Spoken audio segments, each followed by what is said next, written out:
Hey listener, this is Venice, and you're listening to Voice from the Underground, hosted by Big Hat, you know what I'm saying, and Josh. If this is your first time listening, here's a little insight. They be fighting the power, talking about social issues, politics, you know what I'm saying? And not only that, but they be keeping it fun with the sports, music, comics, and movies too. If you like what you hear, leave us a rating and share our show with your friends. You know what I'm saying? We on Twitter at VFU Podcast. So you can find them. So check one, too. This is Flavor Flav for the Underground Podcast. Yeah, boy.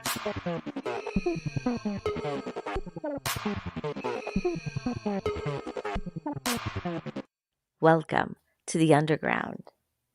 Yo. Welcome back into Voice from the Underground, the podcast where politics and pop culture collide. It's I, Jason Dutch, back with the darkest of all the world's dark nights, Big Hussein, or as Emmett Tucker calls him, Big Hezbollah. What's happening, Big Hezbollah? What's the business? How's everybody doing today? What's going on? I feel good today. I feel good tonight. You feel good? Oh, all right. Can't wait to holler at y'all tonight, man. We got some stuff to talk about. Ooh. And from straight from the Disney Channel, the executive producer of the Proud Family, Mickey Feminier. What's happening, Mickey Antifa? I was literally about to say, this soup is just for my family. Give me a system and fire when ready. You may fire when ready. Do you have a target, a military target, then name the system. Okay, so we have a special guest today with us, listener. Thank you for tuning into the show. If you are joining us for the first time and you're watching this on YouTube, or I'm sorry, on Facebook, do us a big solid and check us out on YouTube or on Twitch. That would be awesome if you could do that.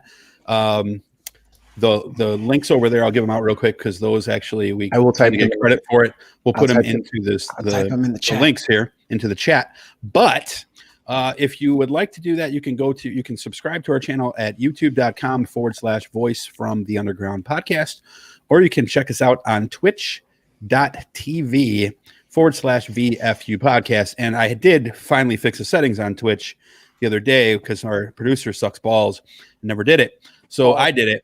And now you can go and watch the old videos, at least the last two that we did.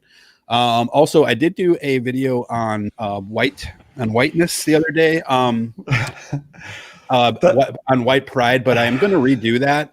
So just so anybody who saw that, I'm going to redo it because I kind of got down the rabbit hole with listener comments, and I had a small audio issue. So I'm going to repost that tomorrow. So if you guys are interested in that, that'll be on there as well.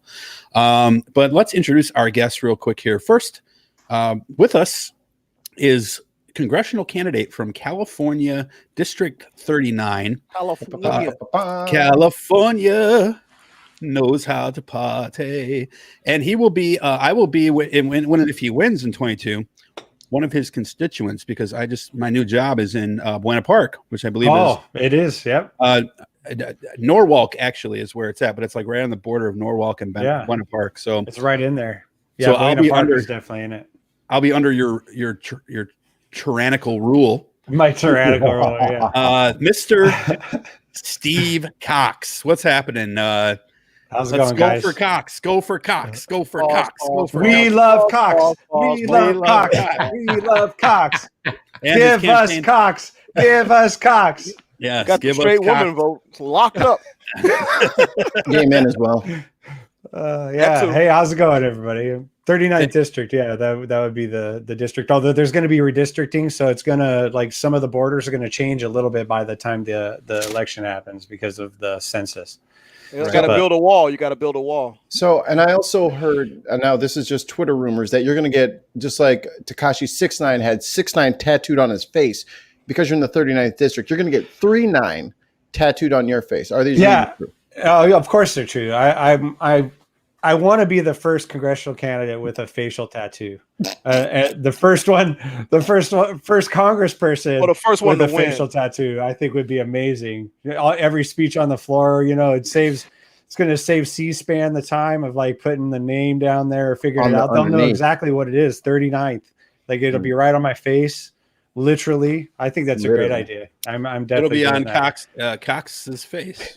You gotta Cox 39. You guys gotta suggest a font or something so it'll look super 39, hard. dude. Common sense. What number am I thinking of? Yeah. Or balloons. So let's get rolling with the show here. Okay, so Steve, by the way, is, I would say, a pretty fucking astonishing political mind, almost as much as me. I mean, almost. Yeah. Just on the outskirts.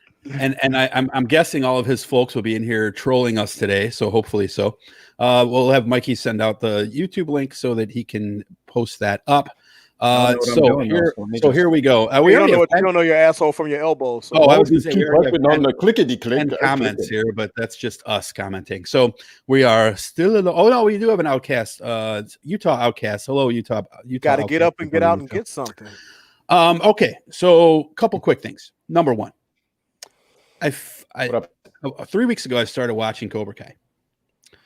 I finished season 3 yesterday.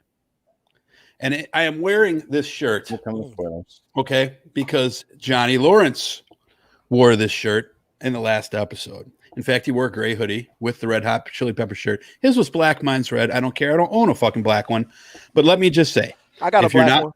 If you a Red Hot Chili Pepper shirt or a black or just a black one Red Hot Chili Pepper shirt. Oh, I thought you just meant you had a black one. You heard what he said. That more of a milk chocolatey brown. That is inviting. But let me just say, if you're not watching Cobra Kai, get on board. It is fucking awesome. It is. I haven't watched one episode. This show is fucking awesome. Like the first 3 shows or so, like you're like, you kind of have to get used to it because the acting is not the greatest. But I mean, it started as a YouTube series, right? But then it was picked up by Netflix, and I am telling you, I have never seen more twists and turns and love triangles. And you think a guy's going to turn good, and then he turns bad. You think he's going to turn up, and just throwbacks from the movies. I mean, this show is fucking great. It's got everything. You have to watch Cobra Kai. Cobra Kai. That's Utah called it the right thing. It's good trash. Like there's nothing going to change my life about this show. There are some decent social messages in it, but it's nothing astonishing. Johnny is like just great. I mean, he's such a fucking asshole. The only thing I want to know, the only thing I'm curious about on this good TV show is whether Ralph Macchio ever gets around to like playing guitar on the show, because between the time he was on the Karate Kid, he did a movie called Crossroads that people don't know about, but I'm a blues fan. So I'm like, I watched that movie, even though I knew it'd be corny. And it's, all about sort of Robert Johnson's Crossroads legend, and he actually learned to play slide and a bunch of other types of like really good blues guitar from what I remember back in the day. So like, I wonder if he ever plays guitar on the new Karate. I believe there might have been a scene where he had a guitar, but I don't specifically remember him watching it. Bashing over someone's head. But that's all I would want to know. Is like, does Ralph Macchio still play blues? That's all I want to know. maybe they'll get to that in season 4. But I'm telling you, look, maybe. it's 30 episodes if you want to catch up. God damn. But here's the thing.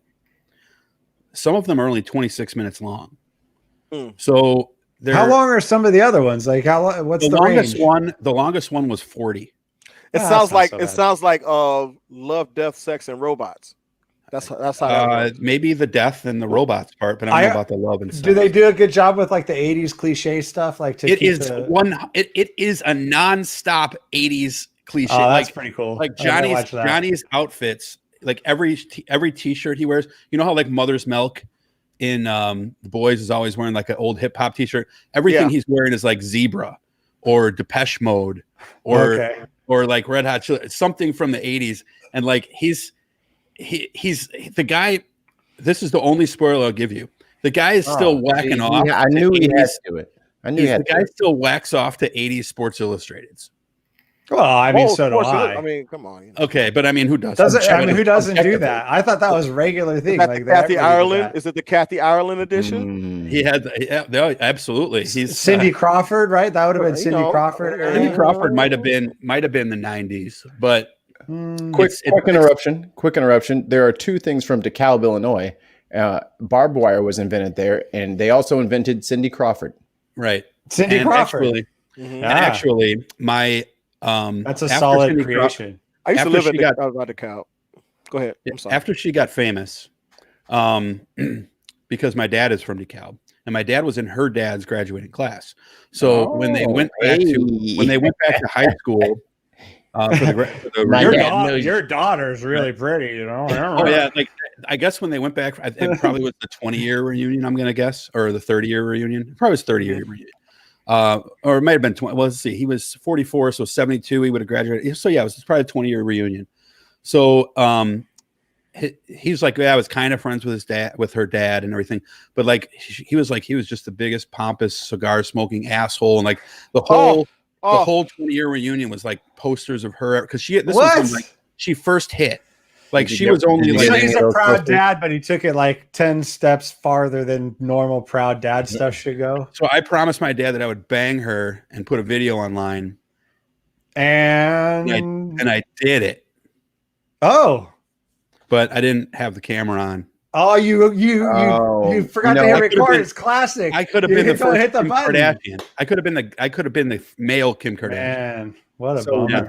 The thing is, you got to hit record and play at the same time. And sometimes people who are new, I'm a producer, so I know. But a lot of people, did you forget the lens cap? You left the lens cap it might have been. This was a long time ago, so you know.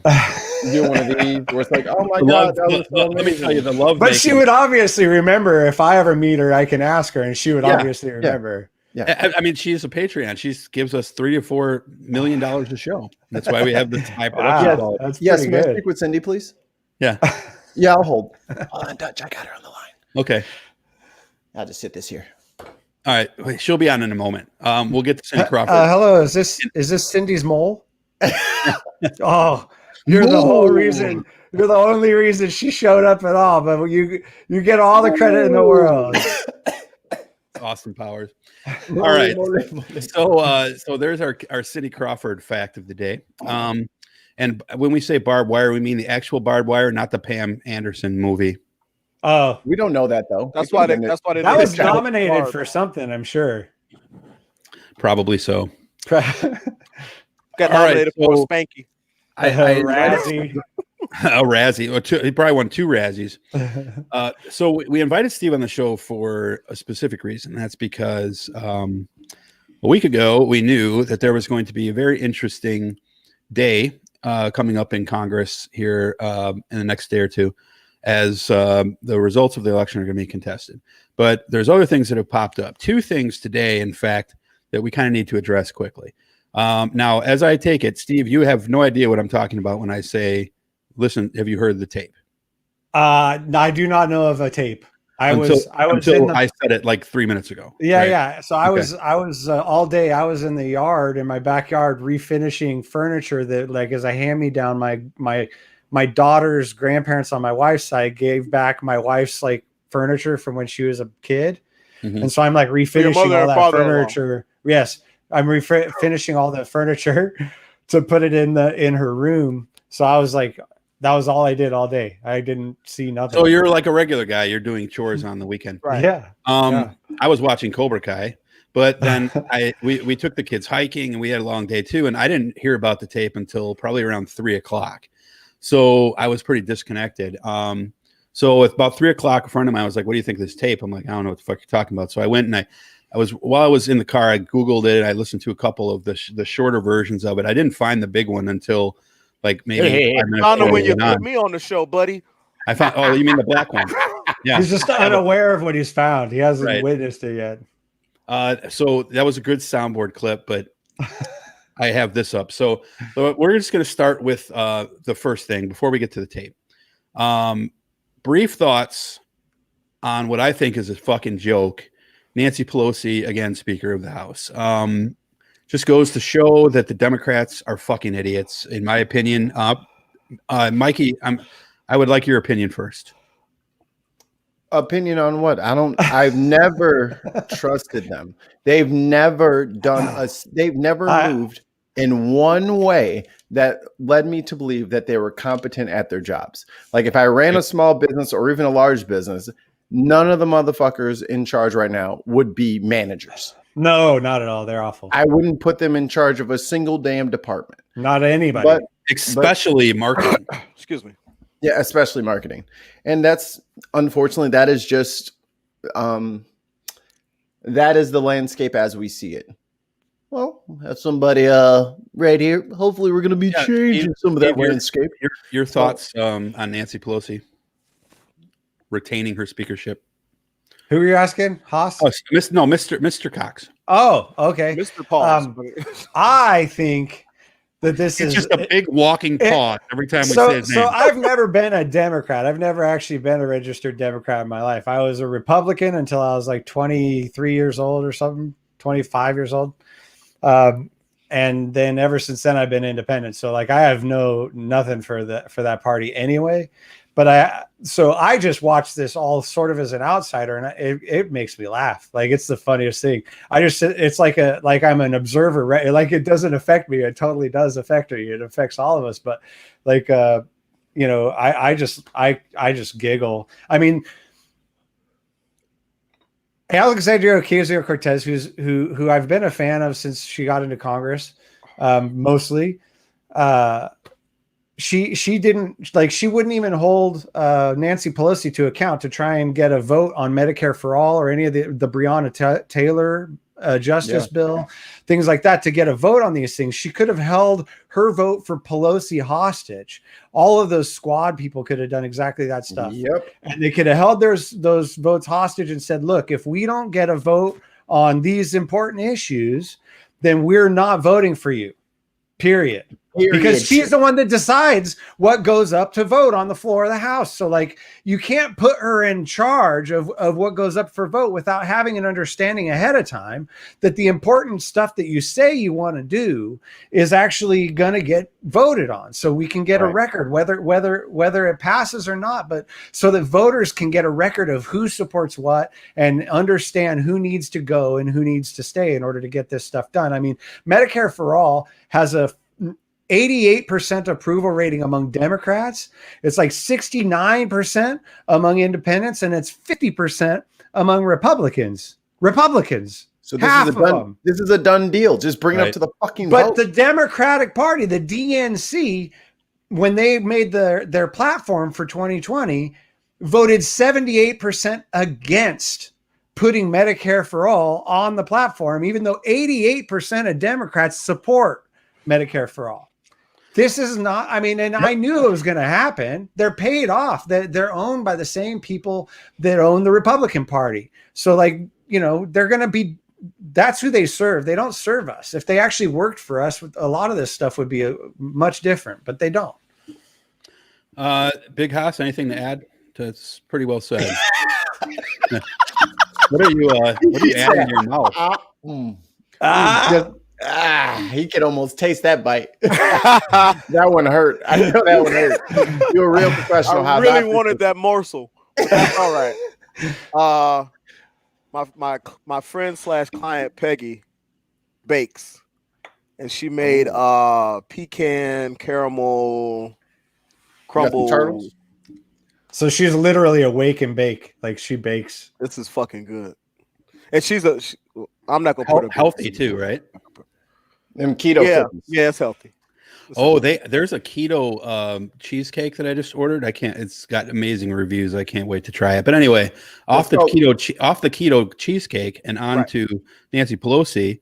Yeah. How's your thoughts? Was this the right move by the Dems, or did they fuck up again? Dems gonna dim when Dems decide to dim. That's my, I mean, it's obvious that it's time in our minds, the minds of the general populace, the minds of the constituency, that it's time for new blood. It's time for a new direction. And remember that Owen Hart chant, "Enough is enough, and it's time for a change," right before he joined the Nation of Domination. I don't remember that. Yeah, but that's all right. Here's my I was thing. out of WWE before Owen Hart, I think. Here's the thing is that for me, the people who have been talking about being the new blood, the people who have been talking about being the change, they kowtow to the establishment. Yeah. Instead 2 years. Saying, it took 2 years. That's it. Yeah.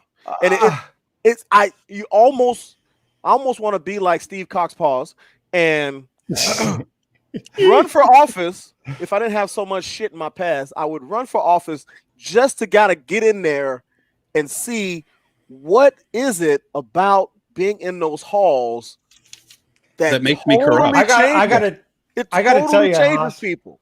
I gotta tell you, man, that's the number one reason anybody ever gives me, because I'm always advocating for people to run for office. I'm just like, dude, go, like, get it done. Like, when I decided to run the first time and still going is, like, I had this like revelation that, like, basically if I was going to be 50 years old and I didn't find a candidate I could really support, and then 60 years old and then 70, and like the person never shows up, I would feel so awful at the time that I was an older man and, retired, whatever. I would feel awful that I never actually stepped up because I was waiting for somebody that never showed up.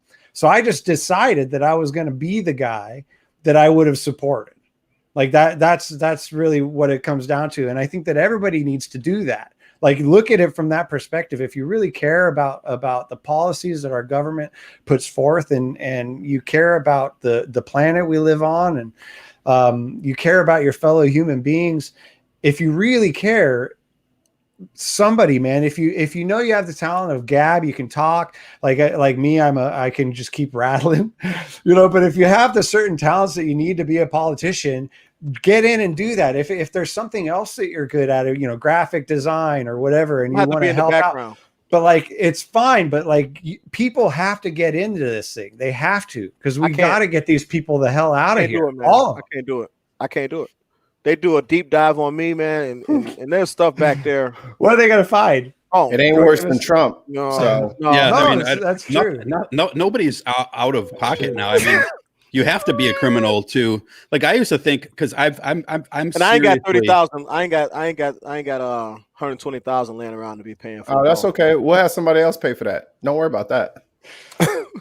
Yeah, you'll just sign yourself out to the the pharmaceutical industry, and let me talk to you about fracking.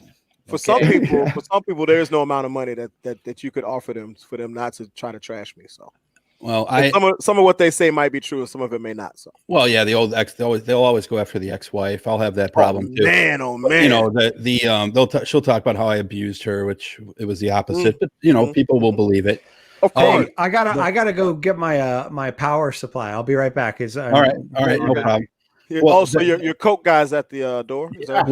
We'll wrap this part up. Get my old power supply. Yeah, that's what he meant. Little bump of cocaine's a hell of a drug. I got to get the soundboard up here in a minute, but I want to play this first. I don't have it up. Slacking on your pimping. You are slacking. I can only put up one screen on an iPad at the time. So maybe I should get a non-iPad, but it was closer this time. So she won the speakership more narrowly. Does that give either of you guys any hope? Because last time it was like there was like 2 votes against her. This time I think she won by about 15 or 20 votes. So I didn't look at I don't know if it'll be different, because now is she going to go and crush those people who voted against her? Probably not. No, it's a public vote, right? Is it a secret vote? You're talking about the vote. Oh, the vote for speakership. No, it's not a secret vote. It's pretty. Okay. It's pretty out. Right. I mean, the vote itself may be private. I don't know about the vote itself, but I think it's done by ayes and nays. So and whoever is running against her and whoever was advocating for that person, they obviously are. There's going to be a lot of vocal people out there doing it, but it's like, look, if there's got a little bit right there, got a little bit right there. Yeah, of the the power supply. There you go. Yeah. See what they do, Steve? That's what their power supply is, and they just gonna throw it on Steve. I'm high on life. It's projection. It's very classic. I am high on life. Life is my cocaine. Man, that must be I never met. Whose wife I ain't never met him. He got the good. You say her. That must be nice, man.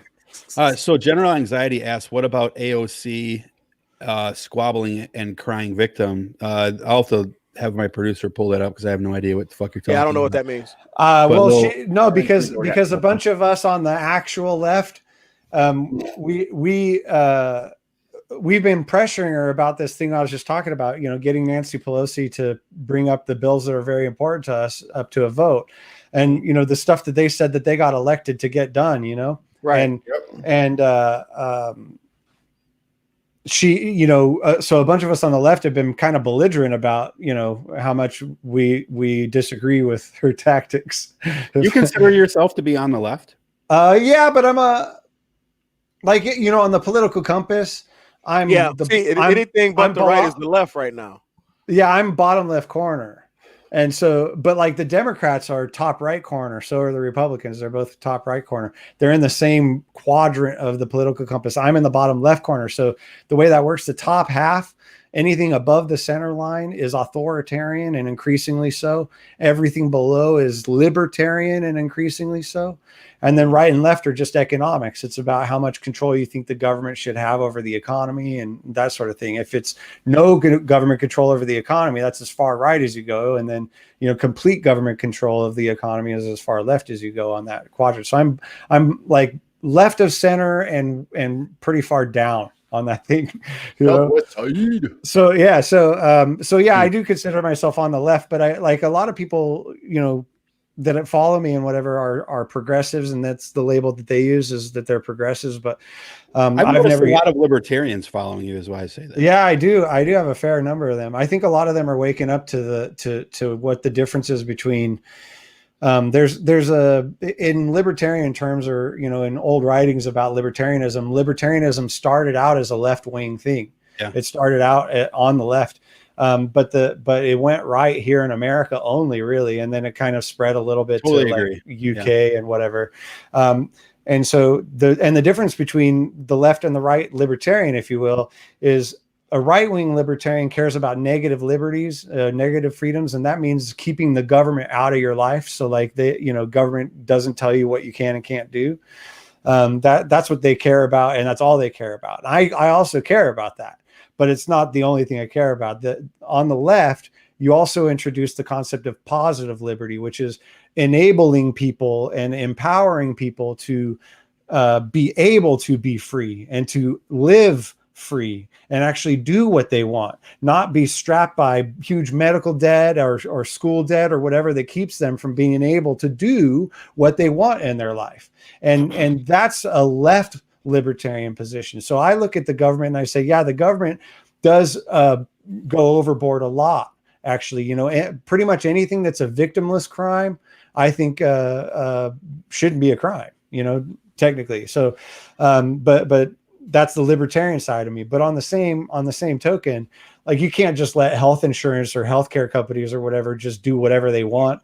And I mean, in captive markets, we're getting destroyed, and it's killing the right. Entire economy. So, that's like it. A positive liberty, a good example of one would be public roads that are paid for by public money. And then anybody can just decide, I'm going to go somewhere, and then they can. So you enable this freedom of their travel to where they want to travel to. And that's using the government in a good way, I think, and we need to do more of that. Okay. Yeah. I personally, I've invented my own political party.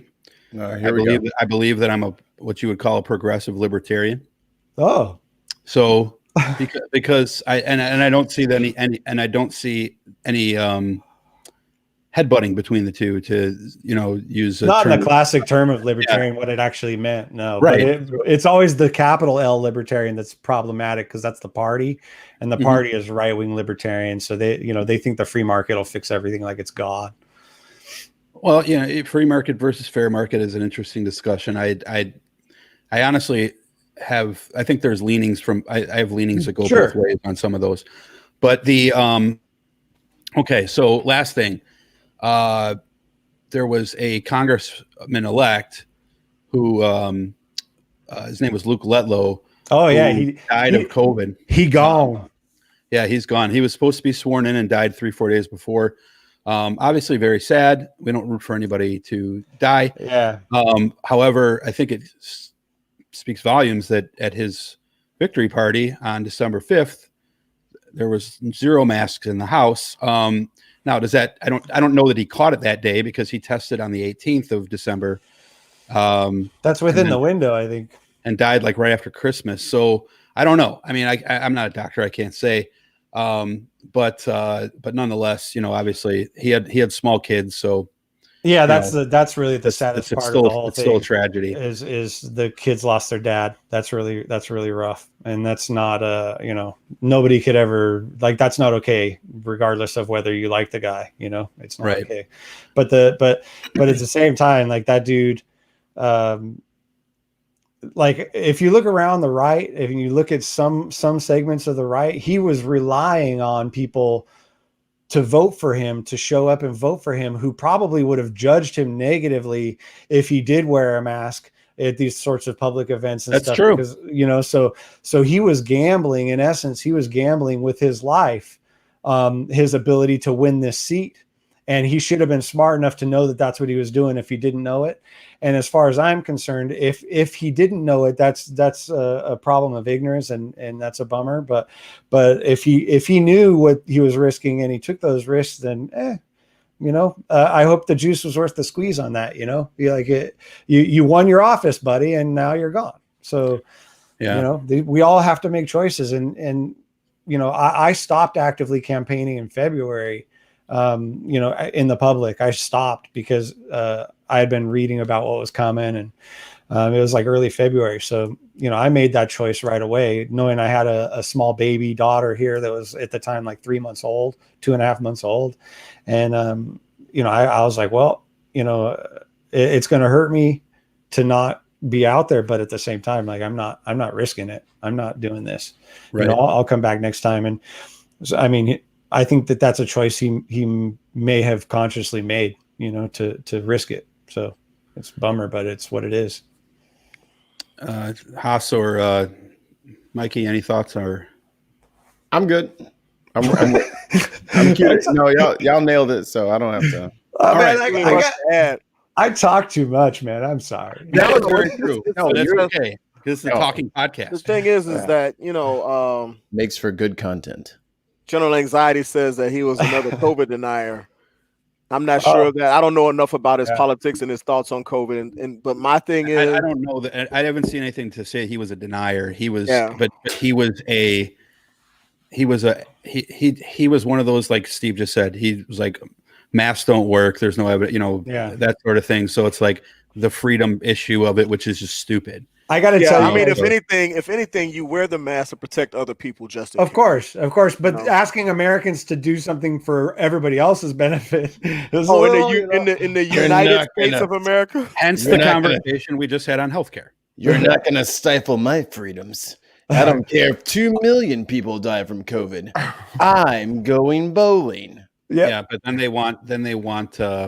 It's amazing, man. Seatbelt laws and everything like that. They have no problem with. See, that's the thing. It's like we have seatbelt laws, and it's very similar to mask laws in a lot of ways. But actually, it's actually a seatbelt protects you.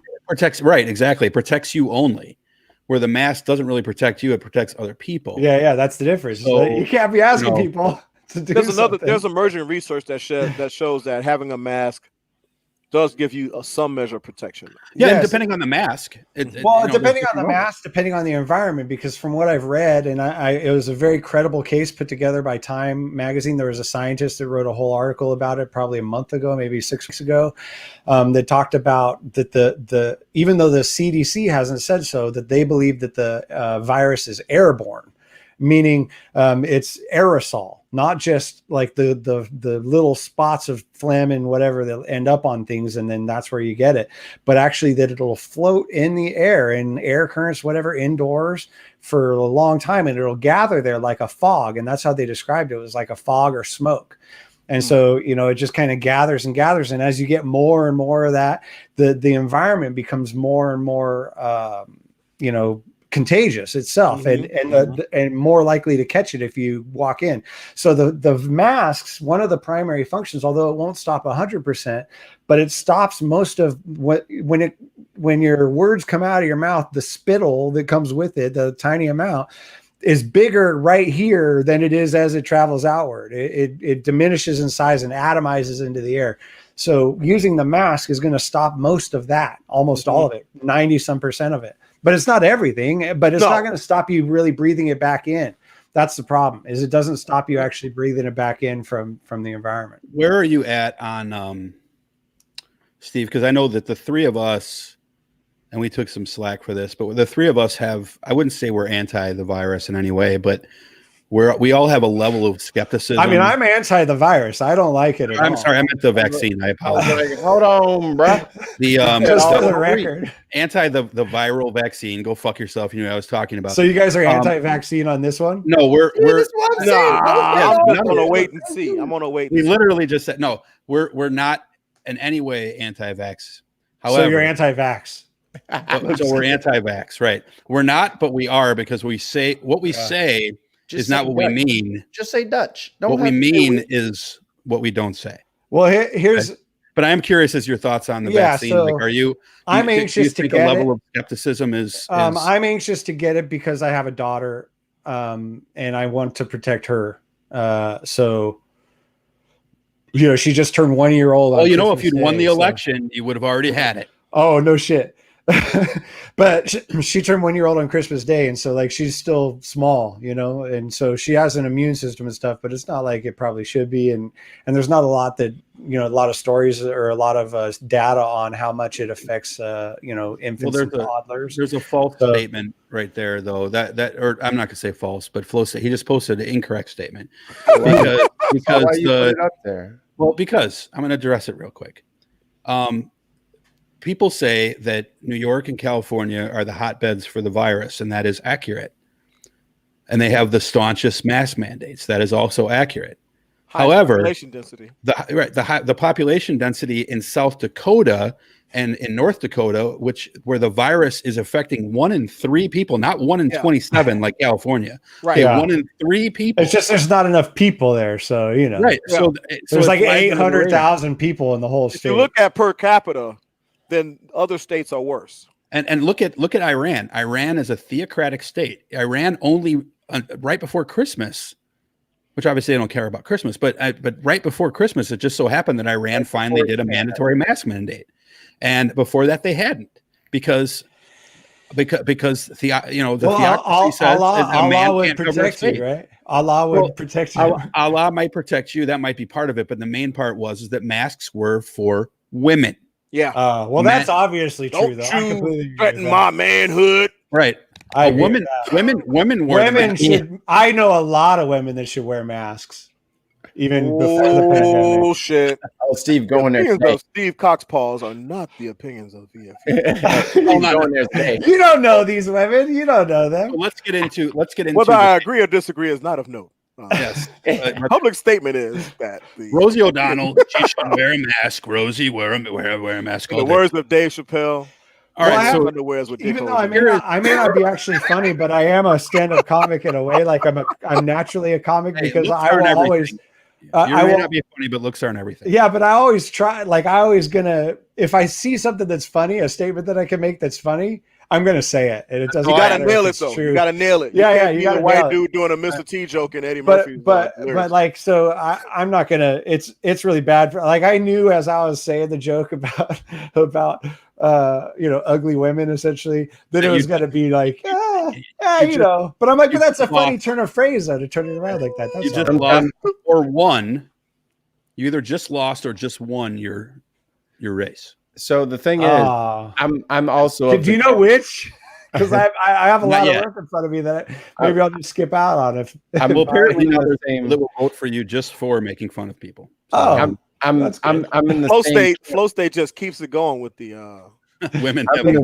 I'm in the same camp where if it's funny, sorry guys, I gotta say it. Like the joke is too pure. The joke right there. I gotta. And then you apologize if you have to. Like you'll apologize, but apologize like later. You're going through with it, man. When you stay out drinking when you know you should be home with your wife. So follow through is what separates the greats from the amateurs. You know what I mean? Yeah, you can be a professional or you can be the GOAT. The GOATs always follow through. 100% agree. There is a really, and I'm not going to get into the whole story, but there was, I've kind of been known in the motorcycle industry where I've worked for like 20 years, as being the guy that doesn't have a filter on his mouth. And I've gotten in trouble so many times just because the joke was too good. And I'm like, well, here we go. This is happening now. And then, it's probably cost me thousands of dollars. But you got to trust your skills also to get you out of the said mess you put yourself into knowingly, because the joke is so worth it. Yeah, I agree. But the problem is my personality is there's nothing I love more than watching other people squirm. So like if I can say something funny and then just stay like stoic about it and let them stew in it, the longest I could possibly let them do that, the better. And so it kind of ruins the follow through of I'm sorry or anything like that when you're just kind of like, you're just like waiting. He wakes up and pisses excellence. I'm the king of doing that. I will say some stuff and just be totally deadpan about it. Yeah. Like to this day, my wife sometimes still doesn't know if I'm joking or not, and I'm like, "You should know. Yeah. You should know about." I want people to be guessing in real life. I think that's my wife good. said to me today. She said to me today. She goes, "Well," she was trying to remember. We went hiking with the kids, and we saw somebody came up to her and they said, "Hi, Melissa." It was a Hispanic guy, and she was like, she knew it was an ex-employee of hers that recognized her. And she was like, I couldn't remember his name. She's like, I know it started with a J. And I was like, well, a Hispanic guy whose name starts with a J, there's a broad spectrum there, right? I'm like, it might end with a Z too. I mean, like that doesn't really narrow it down. And she's like, oh, why would you say something like that? I'm like, look, because it's true. Yeah, it's true. Okay. Like you have, not to say that there aren't other, I wouldn't say that's a trope, but there are stereotypes and things that are true for white people as well. How many white people named Smith or Jones? Smith Jones or the first name Michael, the most common name in the world, ironically, is Mohammed. The most common last name in the world is Lee, but there are almost no Mohammed Lees because they're from different cultures. So, because they battle to the death for supremacy. I would put money on Bruce Lee against Muhammad. That Lee would fucking. You are drunk right now. Oh, Bruce Lee is so fast. There's no way even a deity can figure that out. You can't be 5'3" trying to fight the heavyweight champ who fought George Foreman for 63 days. Oh no, Rumble in the Jungle. I'm talking about Muhammad of Islam faith, not Muhammad Ali. Ali, gotta watch out, man. Them must know how to fight. Oh, you're talking Muhammad Ali. Okay, so no, Muhammad, like the actual. Oh, okay, yeah, he could take him. Well, I think he's got him. He would have had no chance against Muhammad because Muhammad was he led armies, and I'm sure he never would have gotten to him. And he had a winged horse. He had a horse with wings. He rode in like the Scorpion King, and took out same graphics. I've been waiting to find a horse with wings. I think Pegasus. That's what I'm waiting for, and then I'll finally get like a barn or whatever you need. You need like an aviary for a flying horse. Yeah, what do you put a flying horse in? Like one of them joints at the zoo, like when they have like the eagles, like the birds of prey. So it's just an aviary. Chain the horse to the ground so it's flying around with its neck down all the time, trying to get away. Yeah, it's just doing circles. Like you guys are overthinking the problem. The humanity.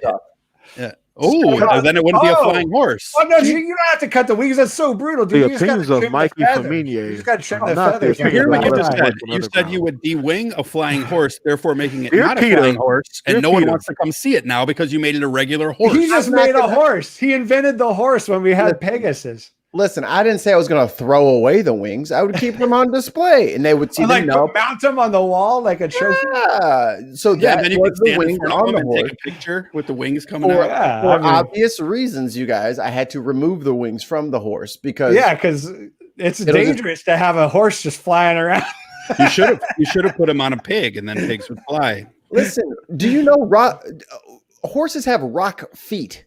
They're monsters. They don't deserve to live. He's lucky I'm keeping them in my zoo in the first place. You just turn them into glue. You're Peter. Yeah, the horse. You and Michael Vick are both in. Yeah, you're going the Michael Vick route. All right, so we got to get to this tape. Let's get to it. Route. Here is. Can I tell you one more piece of news real quick? Because I think it's funny. It was relevant to what we were talking about not long ago. Just one quick thing. No, tell us about Peter. No, because I'm in the motorcycle industry, like that industry is, I would guess 90% conservative. So like close to 90% Trump supporters, which, isn't good. Except for the 3 that are on this show. Yeah. So we're 3 for 3. But one of the guys in the industry who used to race motocross or whatever on my Facebook page bet me $1,000 4 days after the election that Donald Trump was going to be president. Oh, that's easy money. In 2021. And then doubled it like a week and a half ago to $2,000 like a week and a half ago. I'm dude, I'm in. Like, let's go. He's got to make it a campaign contribution. Hey, run me that dust, dude. Yeah, run that. God. You're getting 2 stimulus checks. It's going to be a big day. It's going to be. I can't even believe it. Like, what world does this guy live in where he literally thought that Donald Trump was still going to win the election? He lives in a world. It's crazy. A lot of fucking people live in that world right now. I would say somewhere around 60 million people live in that fucking world. Blows my mind. Right now. Like, are we out of hope? Like, do we have no actual hope? Is that what you're saying? Because that's what it feels like. It feels like there's no hope. Like, if there's like 60 million people who are like Donald Trump, who's a billionaire, who's never done shit for anybody but himself his entire life, is the hero that our nation needs. It's everybody against Donald. Oh, I don't really like how they're picking on him. They're just picking on him. They're just picking on the billionaire president. Like, what the hell's going on? Yeah, but 4 years ago, they didn't have shit to say. Oh my god! Yo, he's from Kenya. Look at that monkey wife he's got. They didn't have. You mean Michael? Yeah, that's true. Yeah, Michael Obama. Yeah, they didn't have. He's talking about Michelle Obama's arms. Yeah. Like, and the reality is that she could probably kick their ass. Yeah, they didn't have. They didn't have no Cape Crusader complex back then. No. Back then, they were defending women. They weren't defending the presidency. Then they were like, "Well, shit, she is a monkey. I mean, look at her." And they would just say this shit on the internet. I'm like, they still say it. They still say it. Windows print screen, and I'll just save those for the next time. And then for sure. All you got to do is Google Michelle Obama, like chimp, and there's endless pages of I feel like with the government interference and stuff, if I just Googled that, I'd end up on some list. Like, I'd end up in the Southern Poverty Law Centers. You probably end up as a Republican congressman. Getting a whole bunch of pro-Trump stuff. Yeah, maybe. He put on the mailing list. Dear Patriot. Patriot. I'm pro-gun, and I've had a couple different gun organizations send me paperwork to be like, hey, fill this out and sign it. And if you sign that you won't do these, all things that I actually support. I actually support the things that they're saying in these documents. I'm like, yeah, this is true. This is true. Like 90% I support what they're saying. And then, but at the end, it always says, like, there's a paragraph that says, if you don't respond in a positive fashion to this, then we are going to publish on our website that you are unfriendly to guns and all this other shit. And so I've never turned it in because of that. I'm like, fuck you. Like, that is such a bullshit thing to do. I actually agree with you on almost everything you're saying. And no, like, I'm not signing your stupid shit because you're such a dick about it. You're like an authoritarian trying to force everybody's hands. Right, you know? right. It's awful. Patriotism at its finest. Yeah. Well, self-proclaimed patriots. Can we get to? Let's get to the tape. Okay, so this tape that I've never heard about. This is Trump on with the Georgia Secretary of State on the phone and the lawyer yesterday. I'm gonna make. Oh, it's like a leak. Is this like a leak tape? Yeah, this is a lot. So DCK Punk asked, "What's up with what's Steve up to?" He's about to be. It's not punked, but he's about to listen live, and then we'll talk about some more. This is a clip. This is not the whole tape. Whole tape's an hour and 2 minutes. But here is the most circulating part. Oh, this is gonna be good. We have won this election in Georgia based on all of this. And there's nothing wrong with saying that, Brad. You know, I mean, having a correct, the people of Georgia are angry. And these numbers are going to be repeated on Monday night, along with others that we're going to have by that time, which are much more substantial even. And the people of Georgia are angry. The people of the country are angry. And there's nothing wrong with saying that, you know, that you've recalculated. Well, Mr. President, the challenge that you have, pause it real quick, Dutch. the data you have is wrong. Okay. Just so we can talk a little bit and YouTube doesn't take us down, you may proceed. All right. We will go. I don't think YouTube will take us down for this. There's no music here, but let's go. Now, do you think it's possible that they shredded ballots in Fulton County? Because that's what the rumor is. And also that Dominion took out machines. People are saying that Dominion is really moving fast to get rid of their machinery. Do you know anything about that? Because that's illegal. This is Ryan, Germany. No, Dominion has not moved any machinery out of Fulton County. We're having. Well, but have they moved? Have they moved? Listen to the goalposts moving here. Watch. At first, he said. He's digging. He has no idea about anything. He's just digging. He's just going off of rumors. People tell him rumors. They read an affidavit. They think it's true. These are rumors that are like started by his team or him. And then it's like, oh, I heard. They're certified. They're certified. I told people to say this, and I heard other people say this. Yeah. But he starts with saying, I heard myself say this thing. Right, and they start by saying he took out the machines, and then he goes, oh, no. They didn't take out the machines, and this is what he says. The inner parts of the machines and replace them with other parts. No. So they took out the pancreas and they replaced it with robotic parts. That I love the response. No. That's not really how those machines work. All right, so here's the rest of it. Like he's saying that leave the shell of the machine, like the whatever the outside part is. Saying that they took out all the.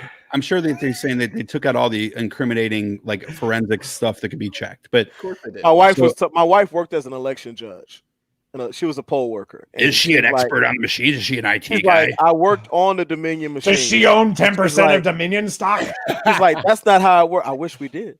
But she's like, that's not how that works. She's like, it doesn't work like that. This is ludicrous. Why are you listening? I'm like, got a podcast. It was like that old ass Republican congressman from Alaska, probably 20 years ago, who maybe 15 years ago, in describing the internet, they asked him to describe what the internet was, and he said it was a series of tubes. Yeah, this is what this sounds like to me. So the funny thing that they're doing here, look, is this is going to provide some context. So he knows that this is bullshit, and the reason why he knows is because he keeps moving the conversation. The end result is always the same. It was stolen from me. But the way Donald Trump can't possibly lose anything, right? No, absolutely not. But the he way won it was very stolen, tremendously. You're gonna get sick of winning. There's gonna be so much winning.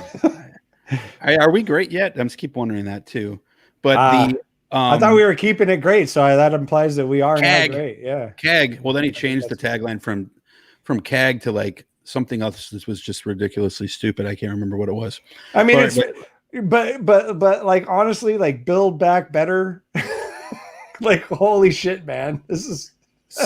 They must have been listening to some nobody about how to mess fucking messy because that's awful. Nobody thinks that Biden. Like I didn't even know what Biden's saying was. Build Back Better. Yeah, that's how bad it was. Just really like poor alliteration. Somebody was just like, you know what? We should start it all with a B because Biden starts with B. So then we'll just have 3 other words to start with B. Let's figure out what 3 B words we can turn into a thing. I think that's. I didn't even think of that. But Bernoulli principle? No, not that. Better. That's all it is. I'm a word guy. So then you had people say that Build Back Better means the exact same thing as Make America Great Again. Yeah, of course it does. So yeah, precisely the same thing. All right, we continue on. You sure, Ryan? I'm sure. You should want to have an accurate election.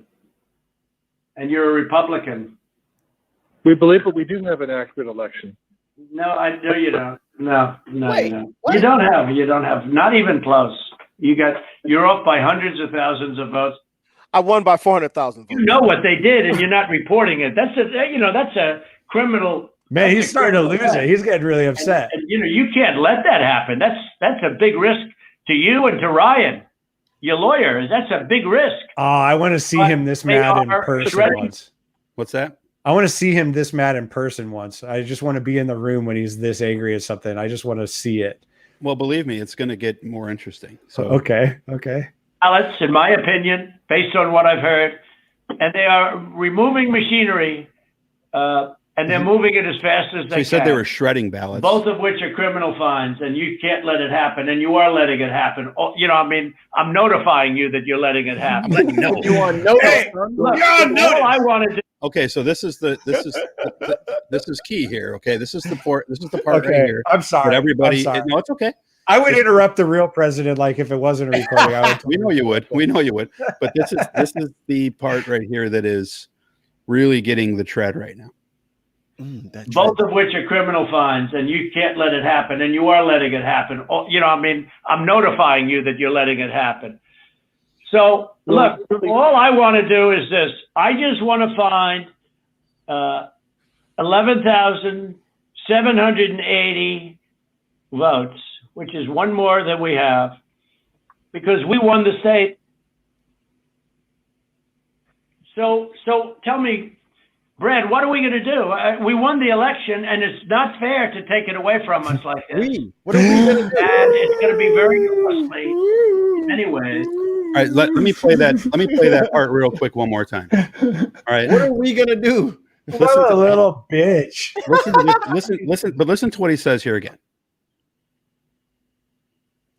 All I want to do is this. I just want to find 11,780 votes, which is one more than we have. So what he said there- 11,779 is the lead. Yeah, he said which is one more than we have, but he said that number a million times. He wants to get. He said 11. I thought he lost Georgia by more than that. To be honest with you, it's about 12,000 votes. That's pretty good. Like I listened to the whole hour, and he must have said 11,779. Oh, okay. 40 times. So based on whatever information he has, that's what he's. That's what he lost by. I hadn't seen that number beforehand. I thought it was 13, but whatever. Yeah, he wants to find 11,000 votes so he can just make it close. Like I want to. Yeah, he should only lose by 100. He even said, find it like during this hour. He's like to even put the election in doubt. And he revealed his hand there. I just want to put this election in doubt so I can hold on to power for a little longer while we quote unquote investigate. Yeah. We always need more time to figure this out. And then I'll do the right thing. Yeah. I don't do the right thing before it's time to do the right thing. And during that I do the right thing only when that's appropriate. You're going to see, it's certified. These numbers are certified, or they're going to be certified. It's just going to take some time. You just need time. The truth is going to come out. You'll see. Like, motherfucker, man, come on. And here's the thing. In Georgia, didn't they do a recount, a hand recount? They did another recount. They did a signature verification, and everything came out virtually the same. Yeah. Correct? Am I wrong? Can I interject you guys with a little bit of cornelllawschool.edu? Let me flex your synapses, man. Share screen. So what we have here is 52 U.S. Code subsection 20511, and that's criminal penalties. So a person in an election, including an election official, who in any election or federal office, we're going to skip down to number 2 because that's where it's pertinent here. Knowingly and willfully defrauds, or attempts to deprive or defraud the residents of a state of a fair and impartiality conducted election processed by, let's go down number 2 or number B, the procurement, casting, or tabulation of ballots that are known by the person to be materially false, fictitious, or fraudulent under the law of the state in which the election is held. Almost every type of fraud is actually against the law. That's crazy. I know. Crazy Weird. that. You're asking this man to commit a crime so that you can win. Yeah, but these are criminals. That's not weird. Like, you are fake news. These are criminals. So of course, yeah, of course. Like, but here's the thing. There's a couple of things here. One is I have a tweet thread about this that if people search my tweets that got a lot of traction because it was talking about elections in general. Like, there's a documentary on HBO called Kill Chain. It's a documentary. So write that down because you're gonna watch it. You should watch it. And it's not about whether or not Donald Trump is right. And as far as I'm concerned, from what I've seen as an elected, or as somebody running for elected office, and as I've parsed together from reading and a bunch of other stuff, our elections are really, really poorly secured. And it's not from outside threats. It's not. Everybody wants to talk about Russia all the time. No, it's us. It's the people here doing it that are messing with this stuff. In 2018, I got more votes in parts of the district where I had never set foot than I did in the parts of the districts where I knew I was going to have way more support. And I'm like, huh? Like that? What? I mean, it's possible, but it was my first time. So I just kind of like, I'll do it again. Well, you clearly rigged the voting machine. Well, something's weird. And so like in this Kill Chain one, they talk about that one of the types of voting machines in this Kill Chain documentary, they talk about one of the types of voting machines that they use in Georgia is you fill out like a Scantron like you would in school, the dots, and then so you vote on that and then you feed it into the machine. The machine prints out a QR code on a piece of paper, and you're like, oh, so then you get the QR code and then you scan that into a second machine next to the first machine, and that's the one that actually counts your vote, and your only receipt is this QR code. Like, that's all you get. And I don't know about you, but I can't read QR codes. Can you guys read QR codes? Liberals can do that. Oh, okay. Well, that's good for you, but I can't. The deep state invented them. Because they're the sign of the matrix. But think about you're putting all these steps. What are these steps about? Like, why would you even do that? Like that's an asinine second step it should just be you put it in and then that's your vote counted, right? That should be it. Why is there a second step?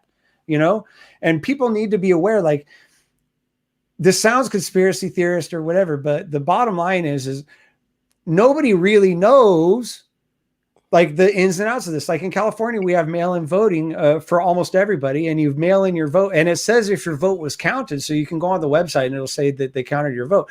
But there's no way to verify all of them, right? That the actual total is correct, right? It's all you can do is verify that yours was not nullified. But if they're adding votes or doing anything nefarious on the other end of that, then they are nullifying real votes, right? By doing that. Like that's the whole point. And the thing is in that Kill Chain documentary, they showed one particular voting poll place in Georgia in the 2018 election for gubernatorial race. And in that election, there was one particular polling place where one machine out of like 11 or 12 machines, and I don't remember the exact numbers, but it was like this. Like if there was 12 machines, 11 of the machines had 60-40 in favor of the Republican candidate, right? 11 of them were like that. And then the 12th one was like 90-10 in favor of the Republican candidate. So that's not statistically really possible. I mean, the odds of that happening in a random room where people randomly end up at these machines all day voting and having one machine end up that way while all the other ones are all the same, that's a big problem. So obviously that one was miscounting votes. It was obviously doing it. And they figured out that you can actually hack into those machines from the parking lot, even if they're not online, because you can just get on their Wi-Fi signal and go in there and change their code. Okay, but so here's the thing. Let me address that. What you just said was mostly true. But this is something that obviously I've had a lot of conversations with people right now who are talking about that and using that as evidence, saying, "Hey, Stacey Abrams had the election stolen from her. No, she did. Don't you want? But I'm not saying this is evidence of anything. My actual end point of this is to say that both parties cheat as much as they possibly can, because they're cheating for control of these massive economies. We're talking about without a pandemic, a 22, 23 trillion dollar economy, and you don't think that people would cheat? Like, we already have special interest groups paying off all of our politicians to ensure that we do not have actual representation for ourselves. And if you believe that the parties or whatever that are paid off by those same special interests, or those special interests themselves, if you believe that they wouldn't cheat and just rig it for exactly how they want it, like, that's crazy. Of course they would if they could, and we don't have enough evidence to say why. You just hit on the key though. You just hit on the key though. There's two things I want to say to this. Number one, if they could, absolutely, both parties would. The question is, they do. They do in some small cases, absolutely, but widespread is a completely different thing. Now, I am against all election fraud. I want to get all of it wiped out, and I am all for bringing in a system that would change that. I mean, but the thing is this, though, with Dominion specifically, this may not be true of other systems, and I'm going to probably rant for a second here, so I apologize. Okay. But with the Dominion, you get a paper copy as well as an electronic copy. So even if I switch, and as they did with the Abrams votes, even if these votes were switched by the machine, they do not switch the paper receipt that the voter has. That is how, newsflash to everybody out there talking about this, that is how they caught the problem that he's referring to in the first place, because they went back and when they did the audit and they said, look, we've got paper ballots that match up with this, so we know that there is a skew in this machine. The same thing happened with the Dominion machines in Michigan. Well, it's not the same thing. That one was a different problem, but again, they caught it. And they told that people bring this up and they say, oh, well, what about these machines we found in Michigan? You didn't find shit. Michigan told you, hey, we fucked up and we fixed it. Right. So then they say, well, but if it happened there, it must have been happening everywhere. And therefore it wasn't, it was only the only one honest was that. But the problem is we need to have election systems that are trustless, where trust is not required. Where it's not required. It needs to be designed so that people know that when they cast their vote, it counts. And that's it. Sure, and that they can verify the counts, they can verify everything else. And they do everything they can all across this country to try and prevent transparency when it comes to elections. They do, because there's a old socialist from 100 years ago, Emma Goldman. She said if socialism, mute them. If voting changed anything, they'd ban it or they'd make it illegal. The bottom line is they have always been rigging votes. They have always been rigging votes, and it's always done in the margins. It's a couple percentage here, a couple percentage there. They've been doing it forever, and every sort of fix that they bring in, I'm convinced, all of those fixes always have something built into them to prevent, to allow this sort of cycle to continue. There's during the 2016 election, I was doing just deep diving on Google back when Google worked, and the before they prioritized stuff and you couldn't find like the really deep stuff, and I found out that like one of the members of the Open Society Foundation, which is George Soros, is like, that's the big one for the right. Oh, you said socialism and Soros now too. Open Society Foundation, one of the board members on the Open Society Foundation outright owned a voting machine company that had like 25% of the voting machines in our country or something like that, some pretty high number. And he outright owned it. And his only job up to that point had been as a public servant in Europe. Like he was, like a mayor or a clerk, right? In Europe. And somehow he had the money to buy this entire voting machine company and own it. He owned it outright. And like, I saw that in 2016. And it's just like they have the board members listed right on the website, and you just go right to, and then you're like, who's the CEO of this, whatever. And it's his same person. I get that. So, but at the same time, though, I'm just saying, like, that's not a growth industry. Like, this isn't a good investment if you're a good businessman. It's only really a good investment if you plan on using it to actually do things that are otherwise financially beneficial for you and your friends. Like, that's really the only reason why that would be done. So I'm not sure that I completely agree with that, because they are still businesses. They're government contracts that are awarded, and you get income for winning that government contract. So there is income that comes from it outside of, now that's not to say that people don't have ulterior motives and sinister motives. I completely think that is true. But just because you own a voting company, just like if you play in the NFL or if you do whatever else you do, you're allowed to have political interests, right? That you don't waive your right to be political, whether you're a Republican, a Democrat, or independent, or whoever. Having political interests isn't the same as actually denying people their their right to democracy, their right to self-government. That's not, nobody has the right to doing do that to felons for eons. I mean, we have been, but we also can't assume that because a Republican or a Democrat owns a company that has a part in the electoral system, that therefore we cannot trust. I think it's healthy to assume that's, and then let them prove you wrong. But I think that you should probably always assume that if somebody in government or actively involved in politics owns something that is beneficial to one or the other, that could be beneficial to one or the other sides of this thing, that it will be beneficial to one of the other sides of these things. I think that that's the right way to look at it, because let's not be naive about what people want to do. They don't care. What I fear is that people will take what you're saying and say, "Oh, well, Trump is right then." No, Trump's a moron. Because what you're like you said, I know. If there is cheating, it's done in the margins. In the margins, this or that. I wouldn't say it's a percent here or there. I would say, that's true in the general percentage. I would say it's in the fraction. But if you look at like the Democratic primaries and you look at how exit polls primaries are completely different. There's a lot of funny stuff. Completely right about that. The primaries are completely different. But again, I don't want people to say to take what you're saying, which is plausible. It's a good policy. It's a good policy to be skeptical of people who have power. But to say I don't want people to extrapolate that and be like, oh well, then Trump is right. He must have really won this by. There's, at one point during the call, they were talking about dead people that voted in Georgia. Yeah, and they were talking about 5,000 or 6,000 people that were dead voted. And the Secretary of State was like, "Oh, we looked into that very deeply, and it was two,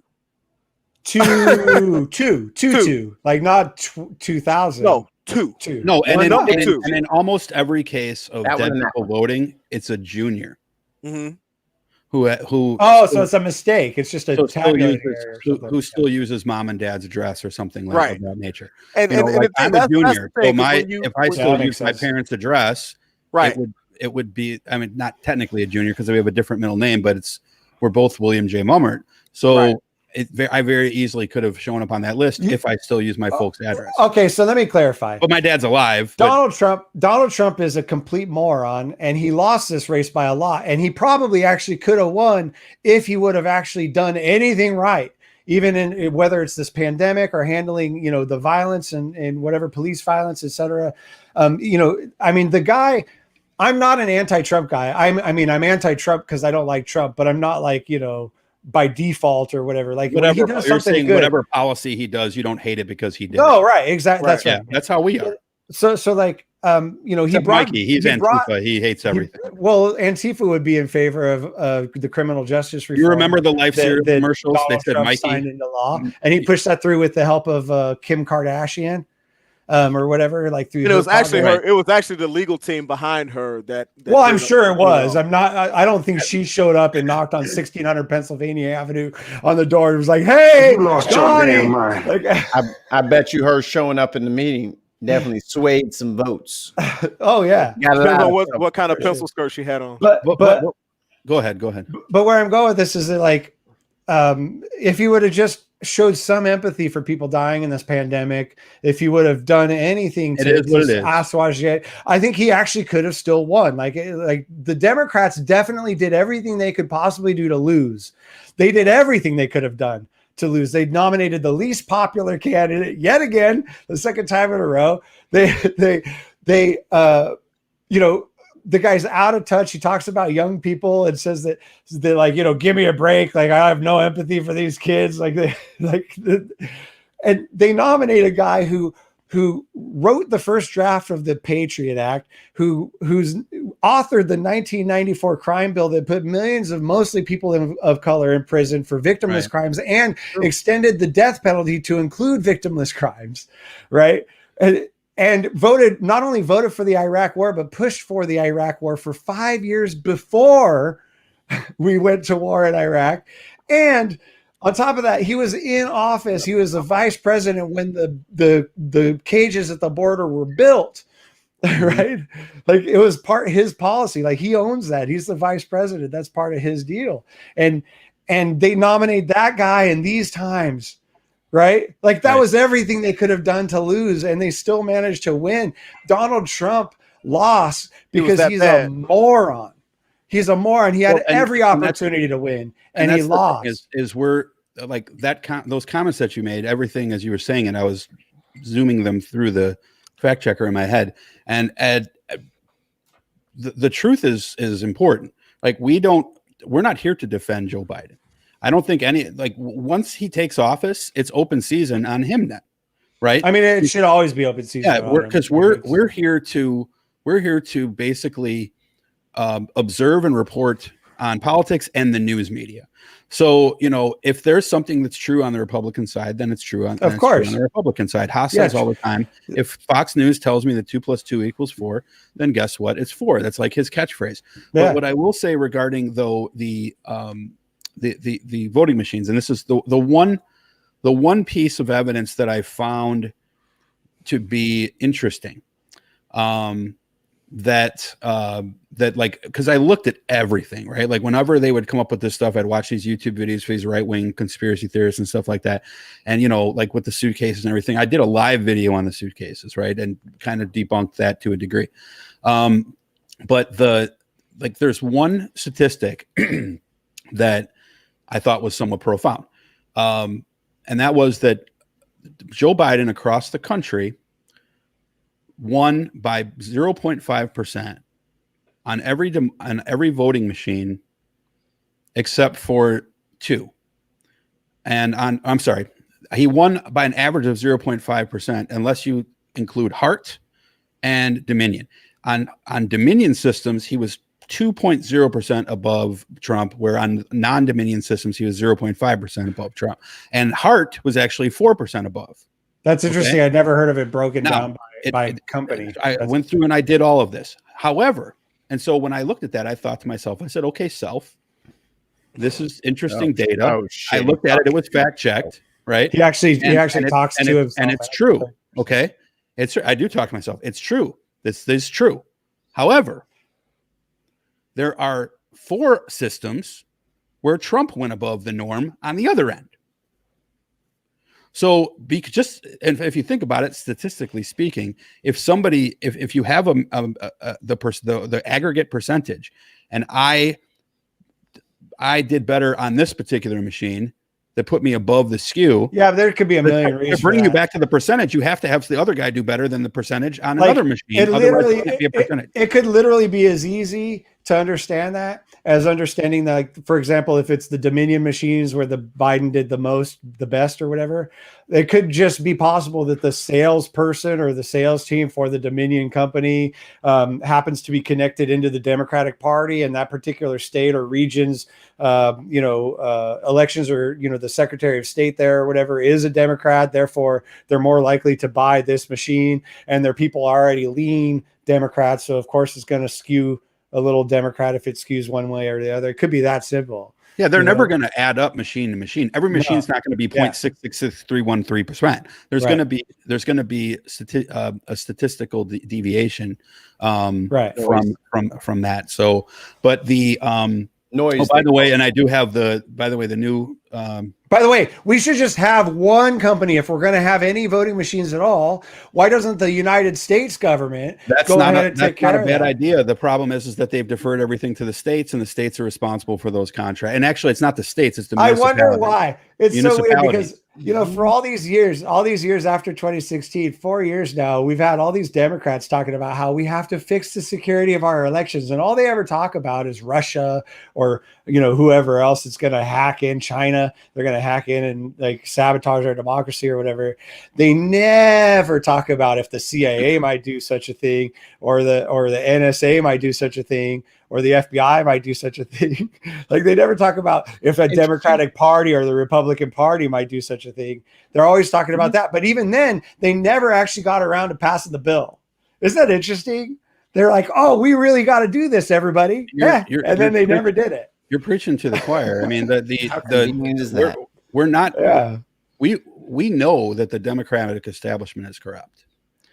The question is, like I said, we go back and we quantify data, and we look at data and we see the data that's there.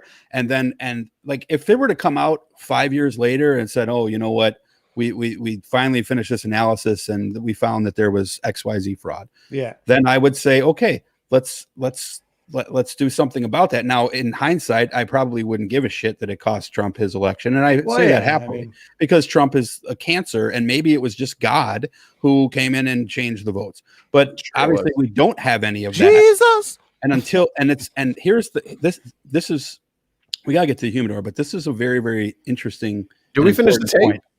Oh yeah, we finished it. So this is a very important point. Okay. I don't know that we've talked about this. I might have mentioned this before. This is all true, by the way. You can go and look at Fox News interviews with Brad Pascal, who used to be Trump's campaign manager, along with Kellyanne Conway and Jared Kushner. They were in charge of the campaign. He's a smart guy, that Brad Pascal. Brad Pascal is smart. Yeah, he's very smart. He came up with that phrase about religion. He said, I'd rather bet that there is a God and then be wrong than bet, that there isn't one and be right. I have the same with guns. I'd rather be careful and wear a mask or have a gun. It is not need it than need it and not have it. It's the same thing, but I was hoping that somebody there would have known that that was Pascal's wager. Pascal's wager. Yeah. Which would play back to his name, like I was confusing him for the historical guy from like 600 years ago. I caught it. Thanks, Mikey. Thanks, Mikey. I was busy watching Transor Z in that. Sorry. But Brad Pascal, to narrow this, to wrap this up, Brad Pascal believed Trump when he said, and let's not forget, Trump has cried fraud since the Iowa primary. He accused Ted Cruz of fraud. He accused Hillary of fraud. Who's going to defend Ted Cruz? You want to raise your hand and defend Ted Cruz? Nobody here. He would never commit fraud. I'm good. But the point is he's done it. He's done it every single election, and he'll do it the next one. Of course. Right. Okay. So the thing is Brad Pascal bought into this. He said, you know what? And he said this all in a Fox News interview. He said, I believed that was going to happen. I know that the president is going to be a victim of fraud because people hate him. So I put together a plan to mitigate. I don't think he used the word mitigate, but I'm paraphrasing, to mitigate the fraud, an anti-fraud plan that he was going to put into effect nationally to make sure that there was that he could quell and mitigate fraud that would take place during the 2020 presidential election, and make sure that it was a fair election, because he believed that in a fair, impartial election that Donald Trump would win. Of course, he would win at everything if it was fair and impartial. He would be the greatest boxer. He would be the greatest golfer. He would be the greatest of ever. Like he would kick Muhammad Ali's ass. He would kick Muhammad Ali's ass in his prime. He would kick Tiger Woods' ass in his prime. The Jeff Jarrett of presidential candidates. I'm the world's greatest singer, the world's greatest dancer, the world's greatest wrestler. Steve, you're from Chino Hills. He's the LeVar Ball of politics. Yeah, he is. Yeah, it's sad that he's the LeVar Ball. And so, and not LeVar Ball was Trump. It's the opposite. LeVar Ball is God. But here's the crazy part. So LeVar Ball, he didn't put the plan into place. Pascal came up with this plan. He presented this plan to Trump and Kushner. Kushner said, "This is cool." Gave to Trump. Was that a direct quote? Guess what? Guess what cool? happened? Not a direct quote. Guess what Trump did? This isn't good enough. No, worse. He fired him. What? So here, and this is true. So why did he fire him? Because Brad Pascal didn't realize that if he actually had a plan to mitigate fraud, that it would. You can't claim fraud. Right. You can't cry fraud. Which you when know you have a Trump fraud has to mitigation know plan. that, right? Like Trump has to know that from his Brad, business you don't dealings get and Brad. shit. That's probably like an old strategy for Trump with all his business dealings and how to screw over people. Yeah, like I bet you that's a total. Take away the camera, because if the camera's there, I can't say it was Joe. Right. And I want to say it was Joe.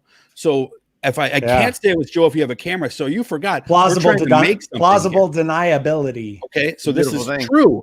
Fact check me. Tell me that's what I just said is not fucking true, because he did it. He said, "You don't get it, Brad. We're making this shit up. This is all we just need the idea of fraud." It's a Brad Pascal still doesn't get it. Brad Pascal believes to this day I don't know any black his plan that he would have won, that Trump would have won. So, praise God. We do got to get real quick to. I really don't like Trump, but I don't think that we're gonna get anything better just because this other demented morons in office. I think it's going to be basically the same shit. There's I don't know about the same shit. It'll be very close to the same. It'll be so close to the same that you won't really know. Like you won't really. Well, I don't know. Policy, for the skin I'm in, I think it's going to be a little bit more different for me. Dogs don't know it's not bacon. The social part, though, and the rhetoric is what people. Yeah, the rhetoric is mainly it. That's what drove 80 million Joe Biden only threatens to beat people up when he doesn't know he's being taped. Trump does it when he knows he's being taped. He wants to do push-ups. The media said what? Ha ha ha ha ha. All right. So the humidor. All right. So let's get to Mikey. You got it. It's all you. Here we go. You will never find the more wretched hive of scum and villainy. Welcome to the Humidor with Big Haas. Find out what Haas is puffin' and drinking today. If you try his suggestion and you die, that is natural selection, and the VFU podcast is not responsible for you being weak effing sauce. Now, the one, the only, Big Haas. I'm not on drugs. Shazoom. First comments for you there. Invisible mug, man, is awesome. So good for you. Show us the invisible mug. There you go. Look, until I get some fucking sponsorship dollars, no one will know what I'm drinking. That's awesome. Is it just a consistent background, like a green mug with a green background? And I'll stop using the green one. I'll use one with the company's logo as soon as that check, that bank account, baby. He is Wonder Man. Pay the man. Real man of genius. I'm just an ID guy. Here's to you, Mr. Green Mug, until you get a sponsorship user. Mr. Green Mug, until you get a sponsorship user. Pay me my money. Take another sip. Oh, he's got a green screen. Invisible apple juice. All right, Big was saying, what are you drinking? What are you smoking in the humidor? All right, and that's the humidor for today, folks. Wait. Can a brother enjoy the puff? Can I enjoy the He was smoke? taking it down a notch. We want to get back to enjoying the Cox. Pause. I remembered. Sorry, Haas. I'm sorry it happened, but I did remember. Remember we were talking before the show, and I remember what I was talking about? Oh, right in the middle of the humidor. Yeah. But it happened because I brought up Tiny Desk because I'm sorry. That's my bad. You're a lying dog-faced Tony Soldier. We were talking about NPR Tiny Desk concerts, and then we were talking about, I brought up Erykah Badu, and we were talking about the Badu effect and how the Badu effect makes you a woke rapper after just one lick of the lolly, and that's where you're at now. Man, that'd be pretty great. Okay, can we let's come on. So that actually happened? 3K. Yes, J Electronica. J Electronica, Common. Ain't been no other ones. There is a rumor going around, but one lick of that lolly, and that's it. You woke from there on. She changes your whole everything. She had Common wearing crochet pants. Those lips, baby. That's why. I guess I just have to. Man, you gotta see her from the side. Anyway, I mean, that video. Where I just have to take people's word for it. I think. I've got something for you. Yeah. I love that one. Yeah. Look at those low rays. She's got that low rider.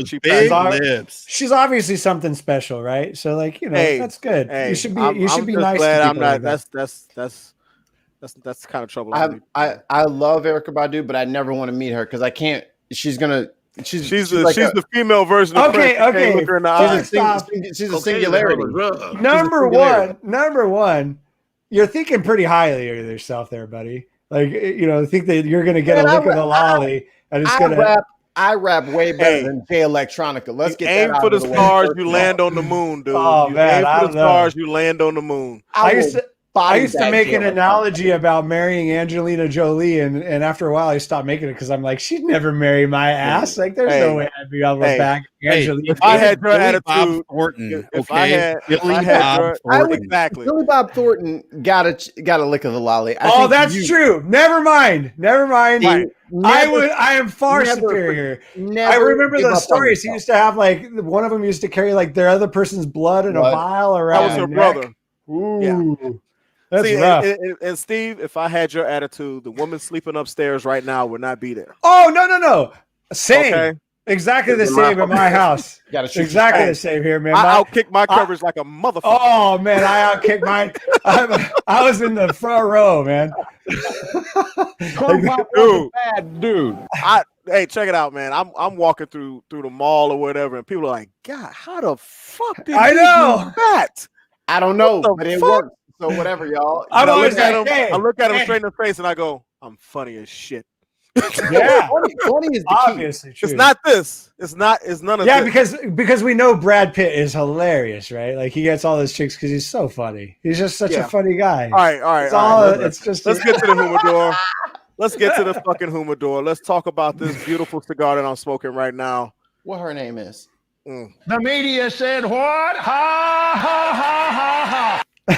This is from the Drew Estate Undercrown series. It's the latest blend in the Undercrown series. It is the latest blend and the most potent blend, the strongest one. This is the Undercrown Sun-Grown. Sun-Grown. So now when we talk about the spectrum of strength or whatever, you got mild and you got full strength. This one is redlining. This one is all the way over to the right, so to speak. You ever been redlined before? I'm redlining right now. Oh my God. Anyway, a little bit of backstory. The rollers at Drew Estate were smoking up all of the Liga Privada number 9 as they rolled those blends. Now, I know things. God damn it, Dutch. That was well timed. So, and if you know anything about cigars, if you know anything about Drew Estate Liga Privada, the number 9 is a hugely popular blend from the Drew Estate line. I have notes written down in my my notebook here. It's all here. Number 9, most popular. Very popular. Very sought after. What happened was the bosses at the warehouse said, "Hey, guess what? Y'all can't smoke the number 9 anymore in the warehouse." I quit. Well, what they did was they made their own blend and they made the Undercrown. Okay, and it was so popular with the rollers that Drew Estate was like, "Well, you know what? We should put that out."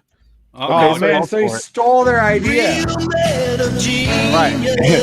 He stole their idea. And did they get paid off, the people that actually created it? No. Yeah, intellectual property, dude. Intellectual property. Man, that's rough. So it was created. This blend was created by the rollers in the factory after they said, "Hey, you can't smoke up the Liga Privada number 9s anymore." Okay, because there was so much demand for the number. And they're like, "That's fine. We got this one. That's man. fine. It's We'll way make better." this blend." So the we'll do what we Underground want. blend actually made it in this blend. The Underground blend made So it what's in the the full difference? production. The difference between what? Between that and the number 9. You know something? The number 9 is let's not. We're doing. I'm sorry. The sun grown. I don't want to get into a humidor on the number 9. All right, I'm because sorry. The number 9. Number I 9 put it didn't to you pay like their this. money. I put it to you like this. All right. The cigar lounge that I work at, the Torch in Lockport, we every time we get Liga Privada number 9s in, we do not last the week. That's how popular that thing is. Wow. Okay. So, all right. They came out with the Undercrown Shade, which is a Connecticut wrap. Okay.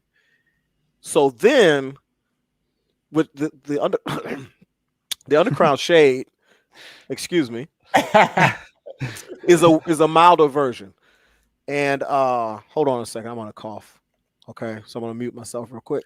Yeah, so Steve, just so you're aware, how the humidor works is whenever I want to interrupt him, I use my Gloiven voice, and that's when he knows that there's some cigar-related interruption on the way.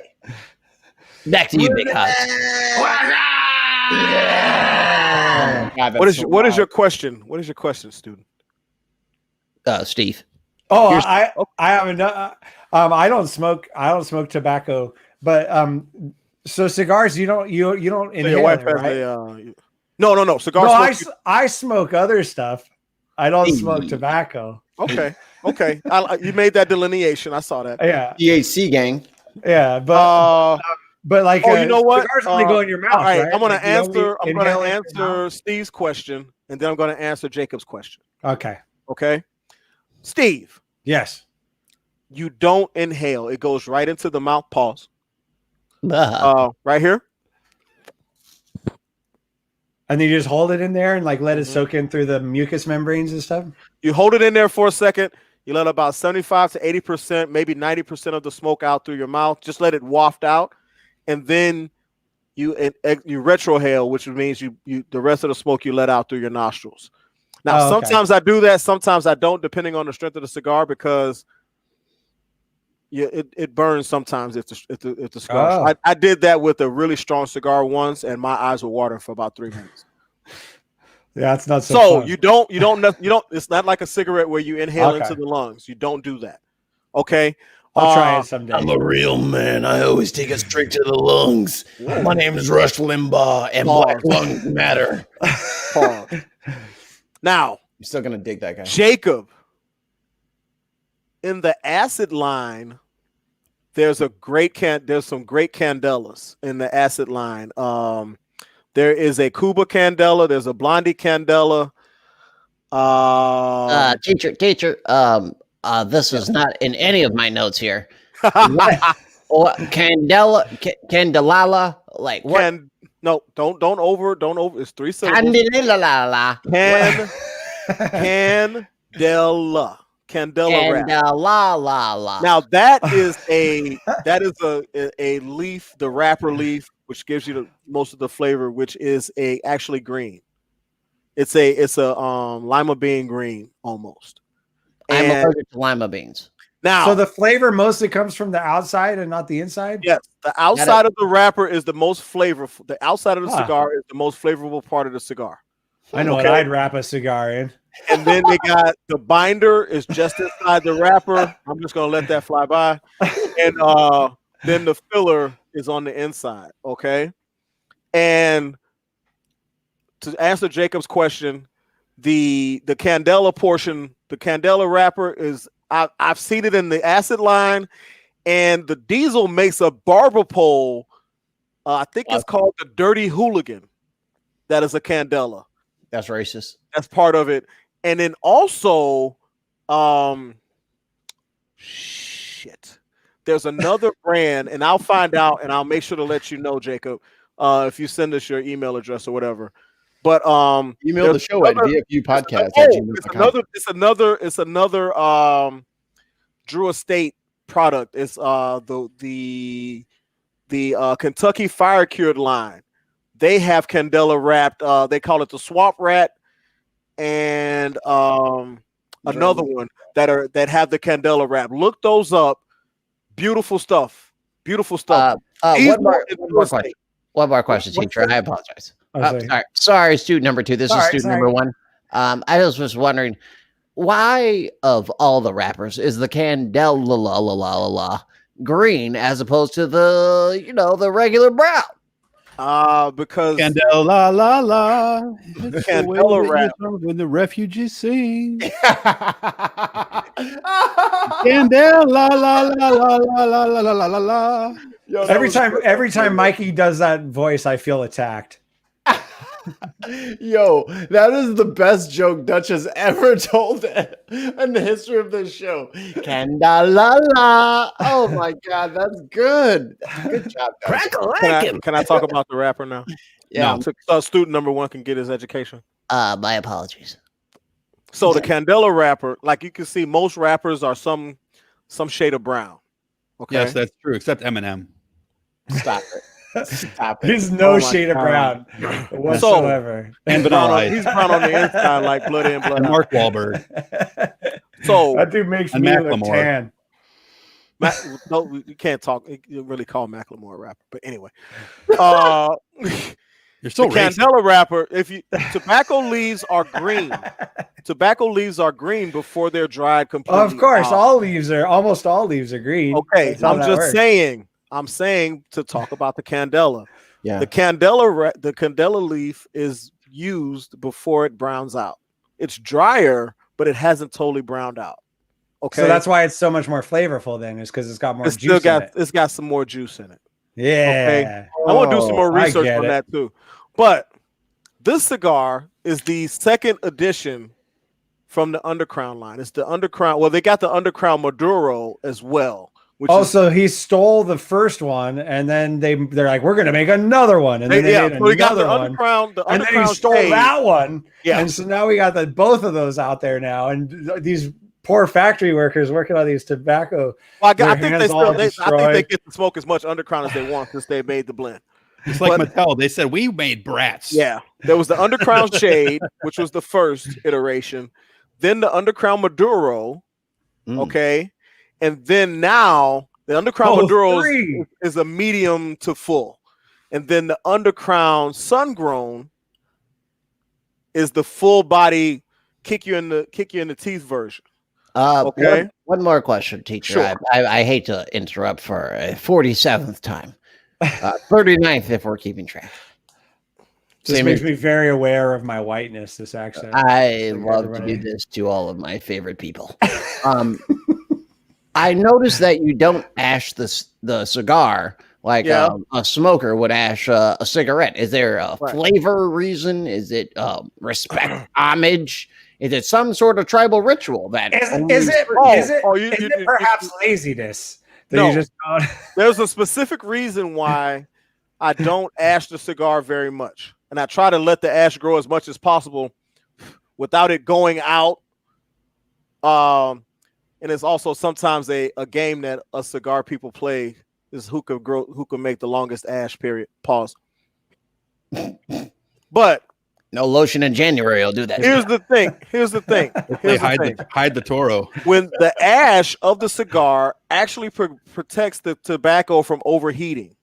Okay. And when you overheat the tobacco, it's a charred. You get a charred type. So the longer the ash is, the cooler the tobacco is. So it's lit, so you get more of the pure flavor instead of char.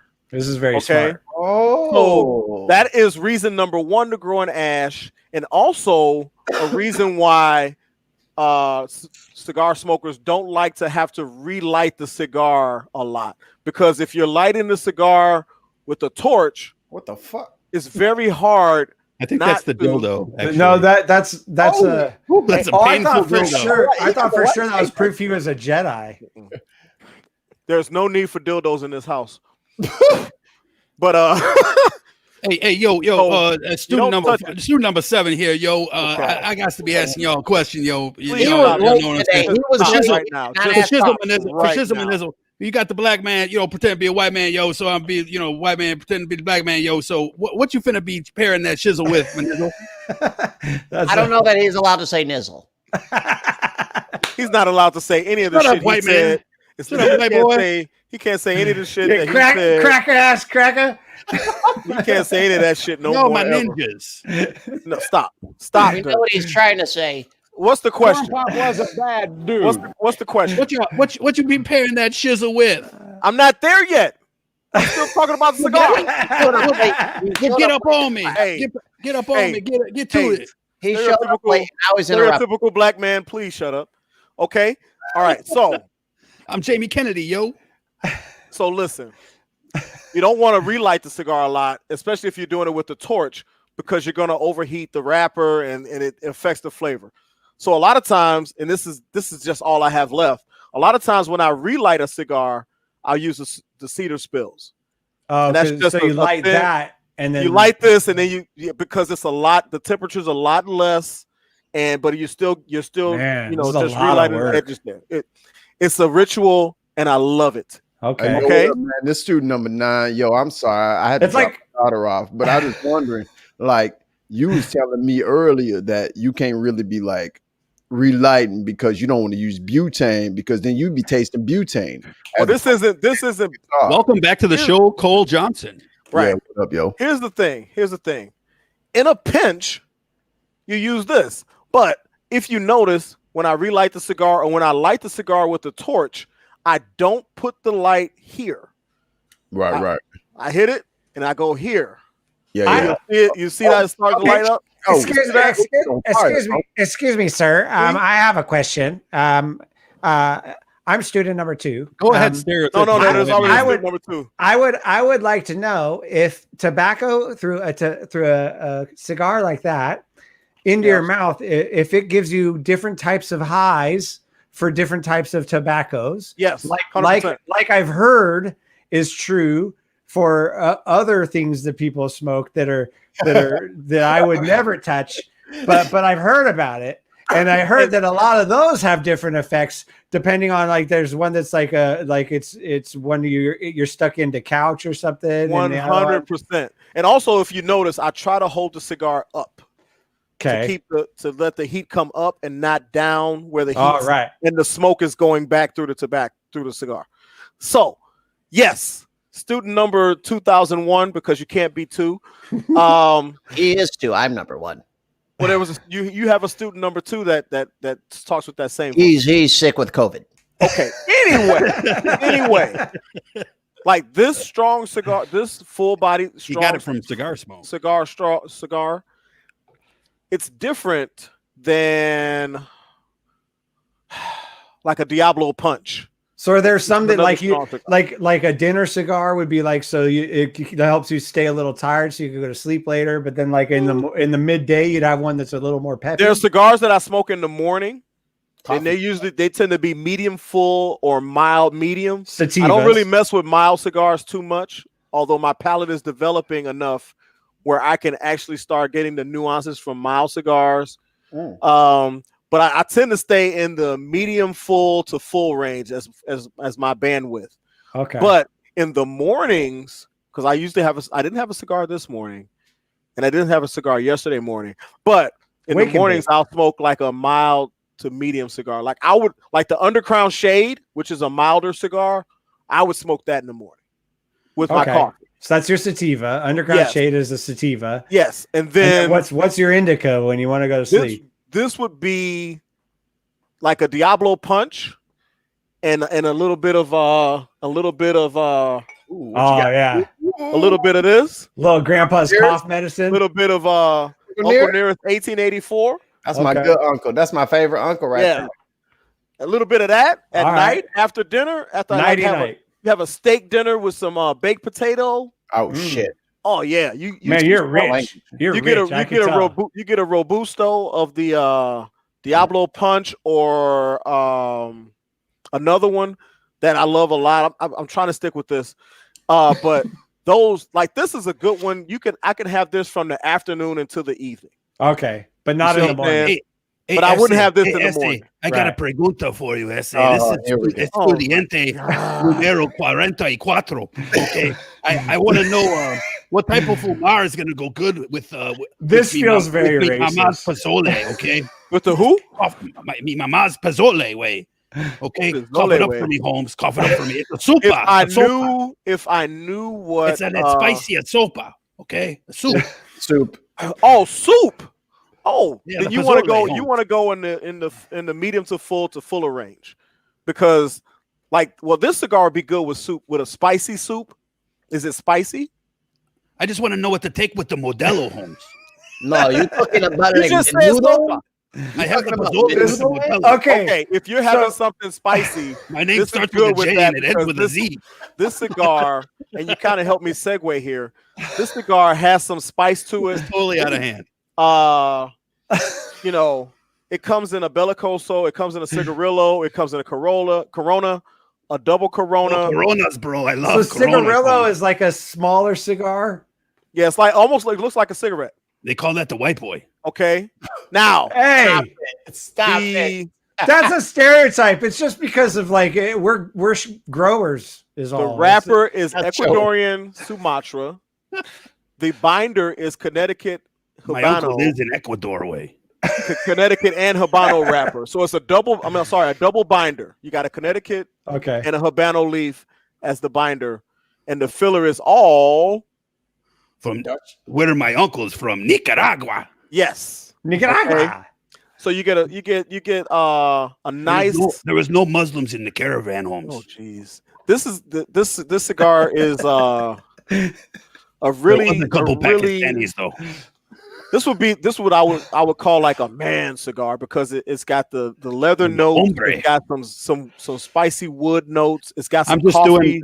Just for the record, I'm doing my Beto O'Rourke. So that's very authentic. He's very Hispanic. I'm sorry. People who are here to listen to the Humidor. I'm sorry I'm not able to. Sorry, we're consistently we're punch drunk right now. We're punch. All right. Well, let me finish so we can finish up. I do want to talk about Justin Fields though after this. Yes, but then at the end of this cigar, at the end when you take a puff, the roach. No. At the end, as in the final nuance that you get. Oh, okay. The final nuance you get as you finish, as the finish of each puff is like a cinnamon. It's almost like it's like not a sweet cinnamon, but cinnamon challenge cinnamon. If you go like this and dip your finger in cinnamon and go like that type of cinnamon. Okay. You're gonna love it. And this cigar was rated, I think, 92 in Cigar Aficionado. Yes, a 92 rating. Cigar Aficionado, a very respected journal. 100%. 100%. You are fake news. It tends to be for the higher end smoker.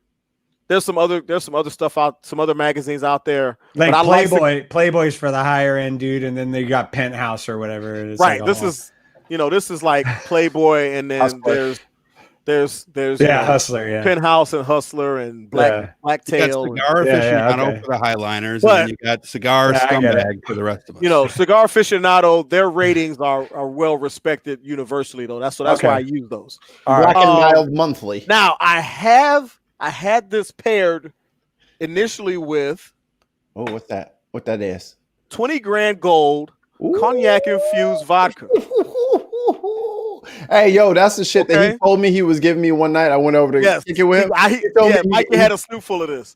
No, he told me it was that, but he's like, you know what? No, it was the Angel's Envy. Yeah, he gave me Angel's Envy. Yo, man, here you go. Try this. Was it listen up? I thought I poured it in here. What's in here? This is a Stormtrooper head decanter, by the way. But this is Angel's Envy finished rye, which is, I wouldn't have given you this because this is $80. I wouldn't have given you that. But I don't want that. You got to come and try the vodka, the cognac infused vodka. The 20 grand is great. So I had it infused with this in just on the rocks. Well, on the one rock, and this is sweeter.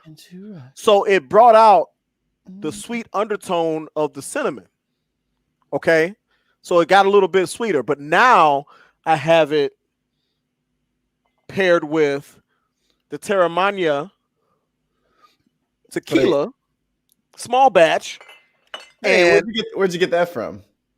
Man, this motherfucker I know that's in this militia named Mikey, he gave it to me. Yo, Oh, is it the Antifa militia? Mm-hmm.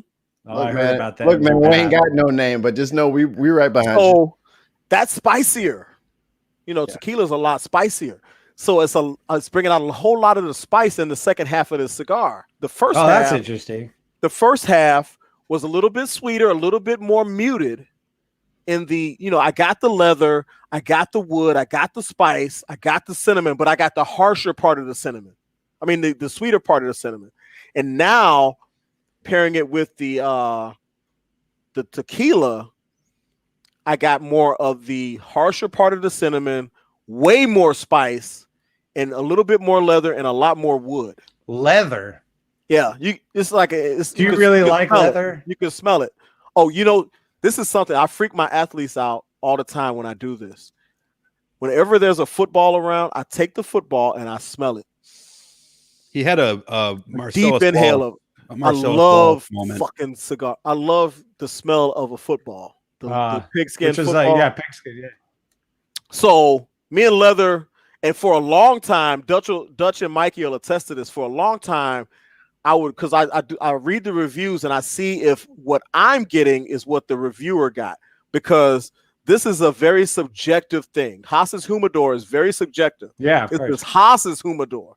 So I implore you, when I review a cigar, if you're interested in the cigar, you do it. You get the cigar and you experience it for yourself, because you might experience some things that I don't. You might get more leather and less wood and things like that. But it's buy one is what you're saying. Yeah, buy one. Don't buy one. Like a case. Try it. No. And at the end of the Humidor, I always talk about this too. I give it a rating, and I say whether I would buy a box or not, or if I would buy a 5-pack, or if I would just buy one more. This cigar, I'm going to give. There are some on the negative side. There are some issues with relighting, and then also if you look at this cigar, you can see the cracking there. Oh, bad build quality. It's not. No. We need to fire those people. It's not. They had 3 ideas stolen from them, and now we need to kick them. Rolled in China. Please listen. Please listen. Please listen. I will. I do this from time to time. And this was kind of a, here on Haas's Humidor, I like to review cigars I have not smoked before. This is my very first Undercrown Sun-Grown. Okay. Haas's Humidor is always the first time smoke. Now, I bought this cigar 2 days ago. Okay. And I bought it and I did not give it enough time to acclimate. Usually I let them rest and I did not let this rest in the Humidor I usually let them rest for 2 to 3 weeks. So when you don't let your cigar acclimate to the new environment that it's in, it cracks up. This happens from time to time. Okay. It's not their fault. Okay. It's not necessarily their fault. It's my fault because I desperately wanted because all of the other things in my Humidor right now, most of the other stuff in my Humidor right now are things that I've smoked before. You don't want to hear me review a Flathead 660 again. Not again. So that is why.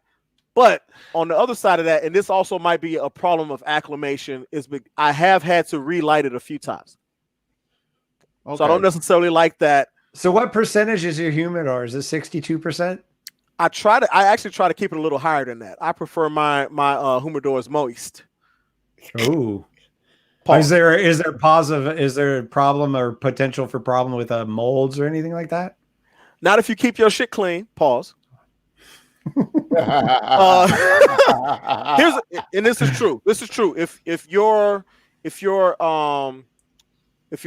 pad or sponge that you put your water in or your humidification solution in is dirty, if it's dirty, you're gonna get mold.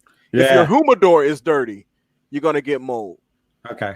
If you open and close it all the time, you're probably gonna get some contaminants in there. So I try to keep it closed. Okay. But I would give this a 4.65 Out of 5. Out of 5 leaves. That's I would pretty good. definitely, if I had the means, because this cigar is not inexpensive. The price point, I'm gonna look it up here real fast. Well, it's not too bad. It's not too bad. Depending on the Vitola you get, you can go as low as about 150, 160 bucks for a box of 12 to about $220 for a box of 25. Dude, that's way more than a joint. So you're looking at about 10, 11 bucks a cigar. Okay. Wow. I would That's a lot of definitely, money. because of my bougie, and I got four kids, I would probably just buy a 5-pack. And then I would be very judicious about when I smoke those 5. Yeah, for special occasions. I'm saying? Though yeah. Like I've got a $50 Padron that's sitting in the humidor right now, and I don't know when I'm gonna smoke that. I might smoke that when my daughter moves out. She's 21, so hopefully that won't be too long. But yeah, there's cigars like that I have that I had one cigar I only smoke on Christmas. So every year, I talked about this a couple of episodes ago. Every year I smoke this one cigar, and I was looking for them in the last couple months, and they didn't have any.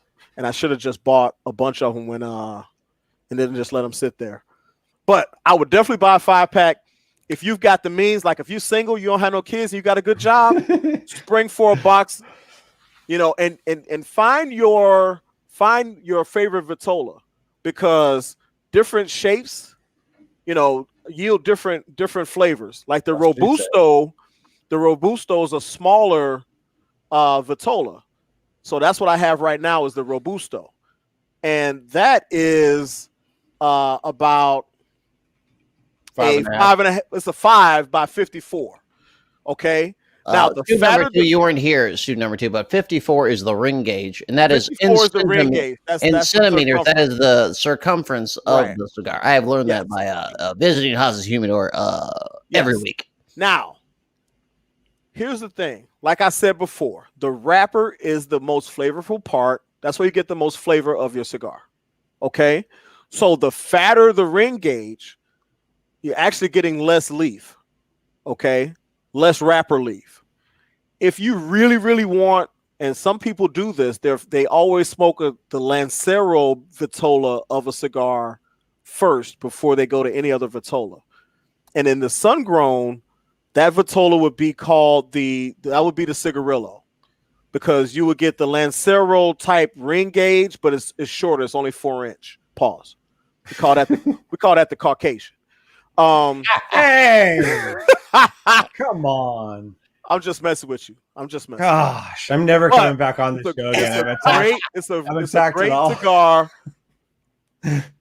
If you like full body cigars, you definitely want to have that cigar. You definitely want to add that to the collection. That's my finish. And I'm looking forward to hearing from you all what you thought. If you've had these before, or if you have one and you have any input, we welcome your feedback on my estimation of the cigar. Now let's talk about Justin Fields. All right, we're gonna skip Justin Fields, but see, white privilege. Hey, can I clarify something? I'll let you do it, but Steve wants to clarify something real quick, and I want to wrap up earlier what we were talking about on the last topic, but go ahead, Steve. Early in the show, you guys had mentioned the vaccines, and we got off on a tangent, probably because of something stupid I said. Of course, but I tweeted a while back, and I still feel this way. I'm like, we should let the cops and politicians have all the food first. And so if they and my joke was that if it turned out to not be safe, then all we'd have is less cops and politicians. So it's it's win-win.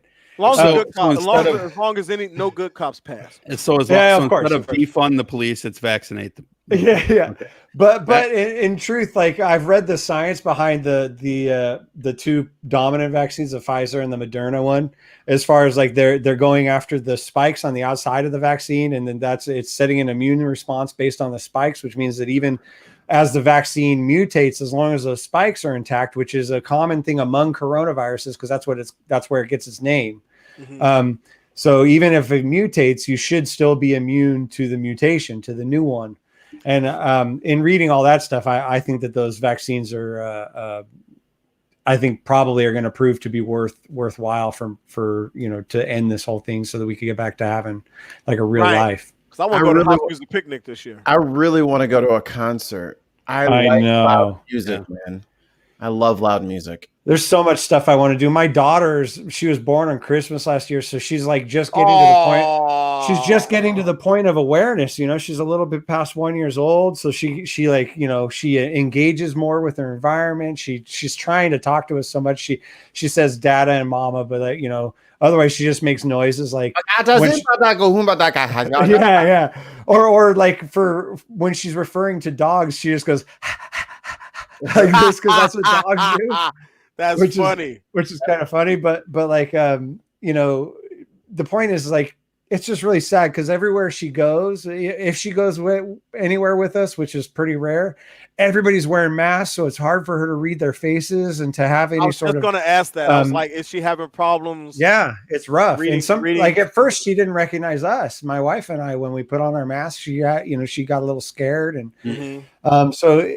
I just want my daughter to be able to like visit her family and be able to walk around and get, social cues from other human beings, like, to be able to actually, interact with their environment fully.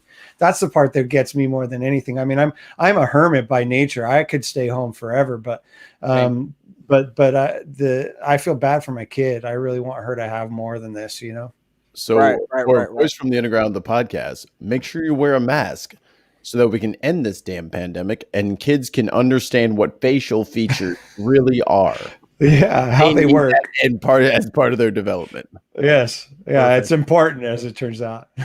Oh, it is. I have a special needs son too, so I completely get that. Yeah. All right, so real quick, we got to wrap a couple things up here, and then we'll get to close out with what Big Hussein wants to talk about. Okay, I did want to show you guys. Oh God, no! Just I want to. Pardon me while I whip this out. Excuse me while I whip this out. So I've got first of all, just what we were talking about before about this tape. I did want to show you the disparity here. So you've got an OANN article. Yeah.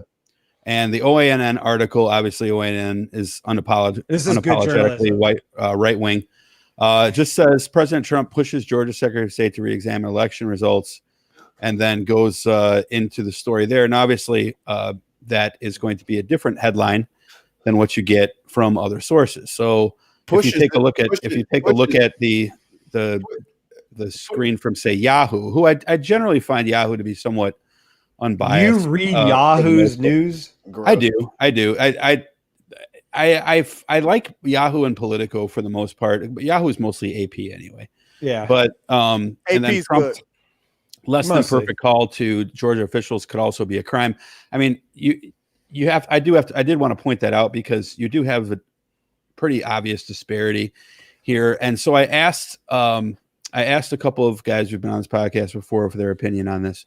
And I do want to show you just, and I want to get Mikey and Haas's and Steve's Steve questions on. I'll end up talking way too much, and then it's no, it's fine. But this is what they replied to. Okay, so I asked them a question.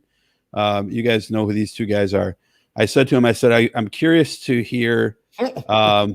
I'm curious to take temperature here. I take it neither of you take any issue with. Did they know this was going to be published when they actually? No, but I'm sure they don't care. Too bad. So I'm sorry, but what should I take issue with? Did you listen to the entire conversation? I listened to the whole conversation. It was a faculty disciplinary hearing. I don't really understand the problem with the call. Maybe you can enlighten me. The press is suggesting Trump was unethical and wanting the election officials to respond to record requests. Why are they saying this is unethical? They implied Trump was demanding that Ratcliffe find votes for him that doesn't exist. That's a strained interpretation. See? I get that because of the clips are shared, but when you listen to the entire conversation, it's clear that's not the case.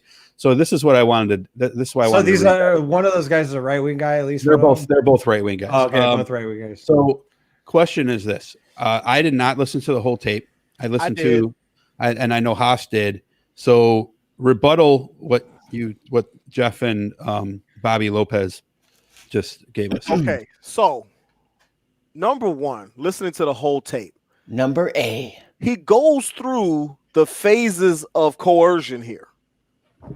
At first, he's like, oh, we've got this stuff and we've got these numbers and they're certified.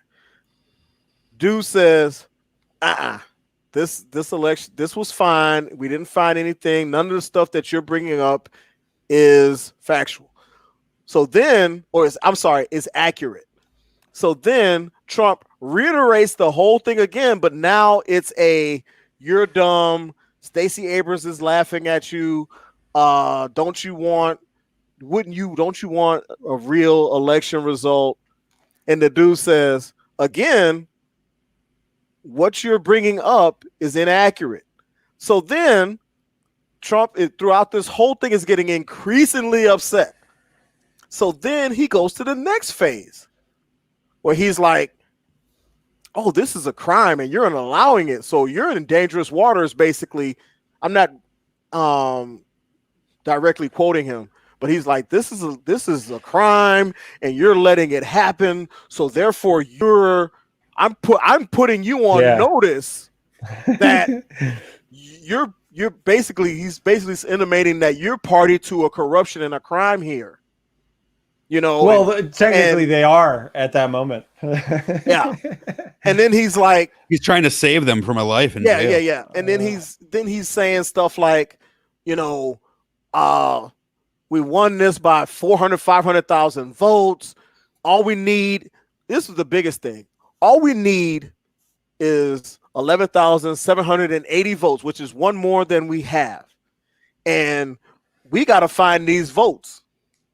You know, what can we do? What can we do to find these votes?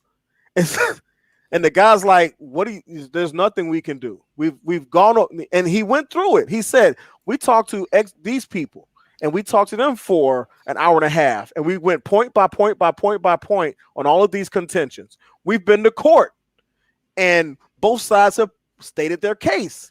The ballot printers are on vacation for Christmas. So, you know, we can't. So it's like, and he's like, and then we talked to these people for 2 hours. Then we talked to these people for 2.5 hours. Yeah. In each case, we've gone point by point by point, demonstrating that what we found is next to zero. Not enough anything, if anything, to sway this election. And Trump was getting exceedingly more forceful in how he was trying to basically put his thumb on this guy. And the tone of this sounded straight out of something like The Godfather. Let me tell you something. No, he's not clever enough to come up with any dialogue. It was more ham-handed than that. Yeah. You know what I'm saying? Yeah. But at the end, he's almost like, it would be hard. It would be very unfortunate for you to be a party to a crime. You know what I mean?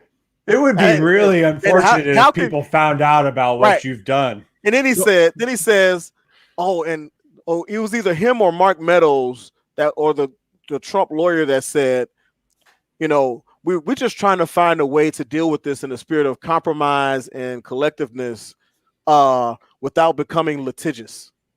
So that's a threat. That's a threat. We're gonna take you back to court. So let me piggyback in on that. Come on, dude. Yeah, please go. Before we go. So I'm glad you gave me that perfect segue to talk about. I love Tons of Mice. What up, boy? The people of Georgia are angry. The people of America are angry. Yeah. Yeah. Well, they're in turmoil. They're in turmoil in Georgia. I think that's Georgia's actually in turmoil. true, but it's not over the election results. Right. But when we're talking, but if I'm having a conversation about the validity of an election and you keep repeating this over and over, the people are angry. And you know that this is fraudulent. You know that this is wrong. You can admit to that. I bet I can prove in court that that's a threat. Yeah, but Donald Trump's, the way his brain works is, you know, when he says anything about anybody else, he's projecting. He's talking about himself. Yeah, that's all, because all he knows is himself. He's the most selfish person that lives, probably. So the thing that irritates me though is that, I'm sorry, I didn't mean. No, it's fine. But the Trump supporters have this habit, and this is not to say that people didn't do this for Obama and won't do it for Biden, because they will. But it's overwhelming with Trump that they did it with Russia, they did it with Michael Flynn, they did it with Ukraine, they did it with Charlottesville, they do it with everything that he says. They say you're taking this out of context. You're only playing this one clip. Yeah. Look, if I talk to Haas about football for an hour and a half, guilty, and then I decide to say, I'll give you a real life example of not an analogy. Rush Limbaugh did a 3-hour football game. Oh yeah. When he got fired. And he should have never been doing football. No, he shouldn't have been. But he made one comment about Donovan McNabb. That's enough. Your comment was made, right? Except his comment was that he couldn't be a quarterback because he's black. Right. Yeah. That's the point. That's exactly the point. But there is no context to that. But they'll sometimes go back and they'll say that he was at that's not really what he was saying. If you listen to the whole. He said, but in some of these cases, and didn't talk any bad stuff. Like on the Charlottesville thing, if you actually read the transcript, because I haven't heard the whole audio, but if you read the transcript, right after he says like the good people on both sides part that everybody like always goes with, like immediately afterwards he was like, but I don't condone white supremacy. Those people are bad or what? Like he immediately afterwards. The whole thing is that but when you say that, okay. You're right. No, so sometimes, we know that it is out of context, but in this case, it's not out of context. Well, he did the same thing at the debates when he said, "Proud Boys, stand back, stand by." Right? Oh my God! He gets his messages in, number one, and number two, and then he is when you say there's good people on both sides. Of course, I disown white supremacy. Donald Trump's interpretation, and the people who listen to that and hear that, their interpretation of what white supremacy is not the same as what white supremacy is.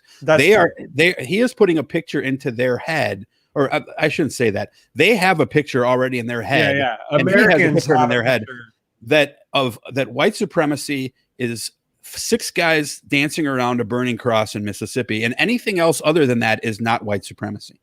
So therefore, he's only condemning the part of it that he acknowledges to be white supremacy. That's not to say that everything you hear is white supremacy, but it is to say that systemically speaking and historically speaking, white supremacy, but it's a false premise. Whatever they believe is a false premise, because obviously that's not what white supremacy is. That's not the limitations of white supremacy. White supremacy they're pigeonholing it into one particular character. Yes, you're right. If you're not saying the N-word and wearing a swastika tattoo, it's not racist. Yeah. Right, exactly. So what is this Parler Martyrs thing? Hold on. Last little thing. So just let's play the what if game. Sure. Marvel What If comes out next. He said, what if he said, "I'll pardon you if you do this"? Well, he didn't say that, did he? So but that's an explicit crime. That's a tit for tat or quid pro quo. But which is how Washington D.C. completely operates, by the way. Like, that's the way it works. Cards. Yeah, no, that's 100% how it works. So like that wouldn't be out of character for something happening in our political system for somebody to. It would be more along the lines of "I'll take care of you." And they did it too. They know, right? They don't need to be explicit about it because they know.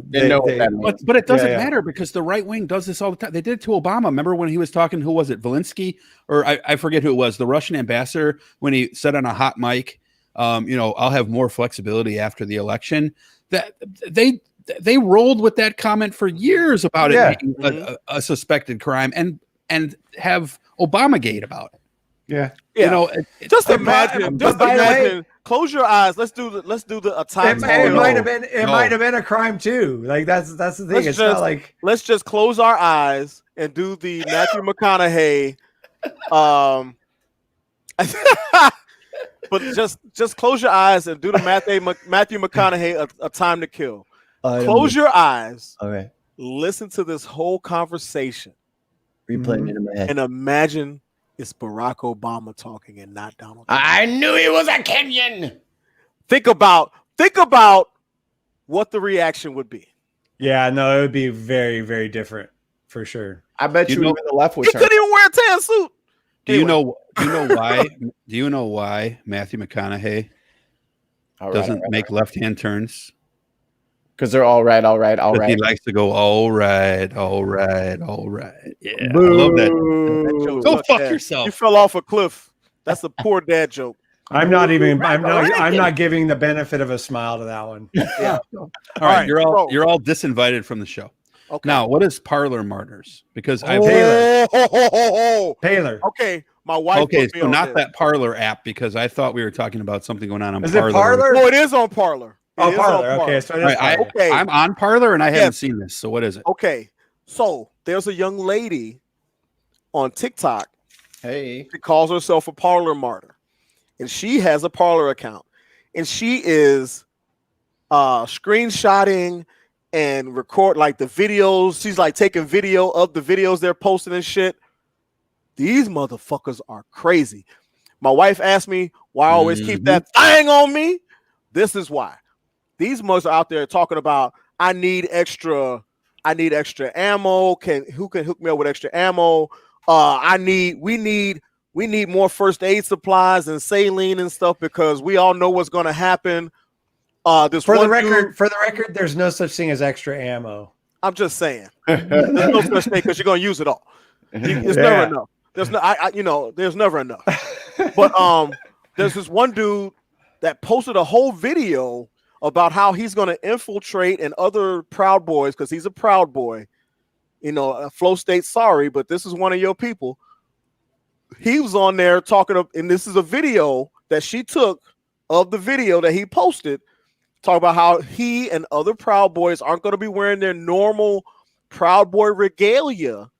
They're going to be dressing up to look like Antifa, milling around. And they're going to be fucking. Don't they already look this? They're going to be fucking people up, is what he said. Cops do this all the time. They wear the white wristbands so that the other cops know. And they got on New Balance. So last I and they speak like this. They're like, "Excuse me, sir. Excuse me. Can you point me to the nearest? Black Lives Matter. Can you point me towards the nearest Antifa meeting? I'm new. So I'd like to meet your leader. And this is a very condensed thing. I mean, this lady had like 46 parts to her TikTok with all of these. There's gonna be blood. There's da da da da da. Man, these people. Hey, if you don't look to be on their side, you better be ready to defend yourself, because they're talking about violence, and then they try to project that Antifa and other organizations that are not conservative are the ones perpetrating the violence. But they're asking for medical supplies because they are anticipating gleefully engaging in acts of violence. Well, the thing is, they need to do a little more research on the left, on the actual left, the Antifa types people. They're not liberals. Liberals are kind of anti-gun. Right. But the left is not that anti-gun. I'm not sure that the Proud Boys would necessarily do a good job going after actual leftists. Hey, let them find out for themselves. Yeah. Hey, they say, FAFO. Yep, that's right. Fuck around and find out.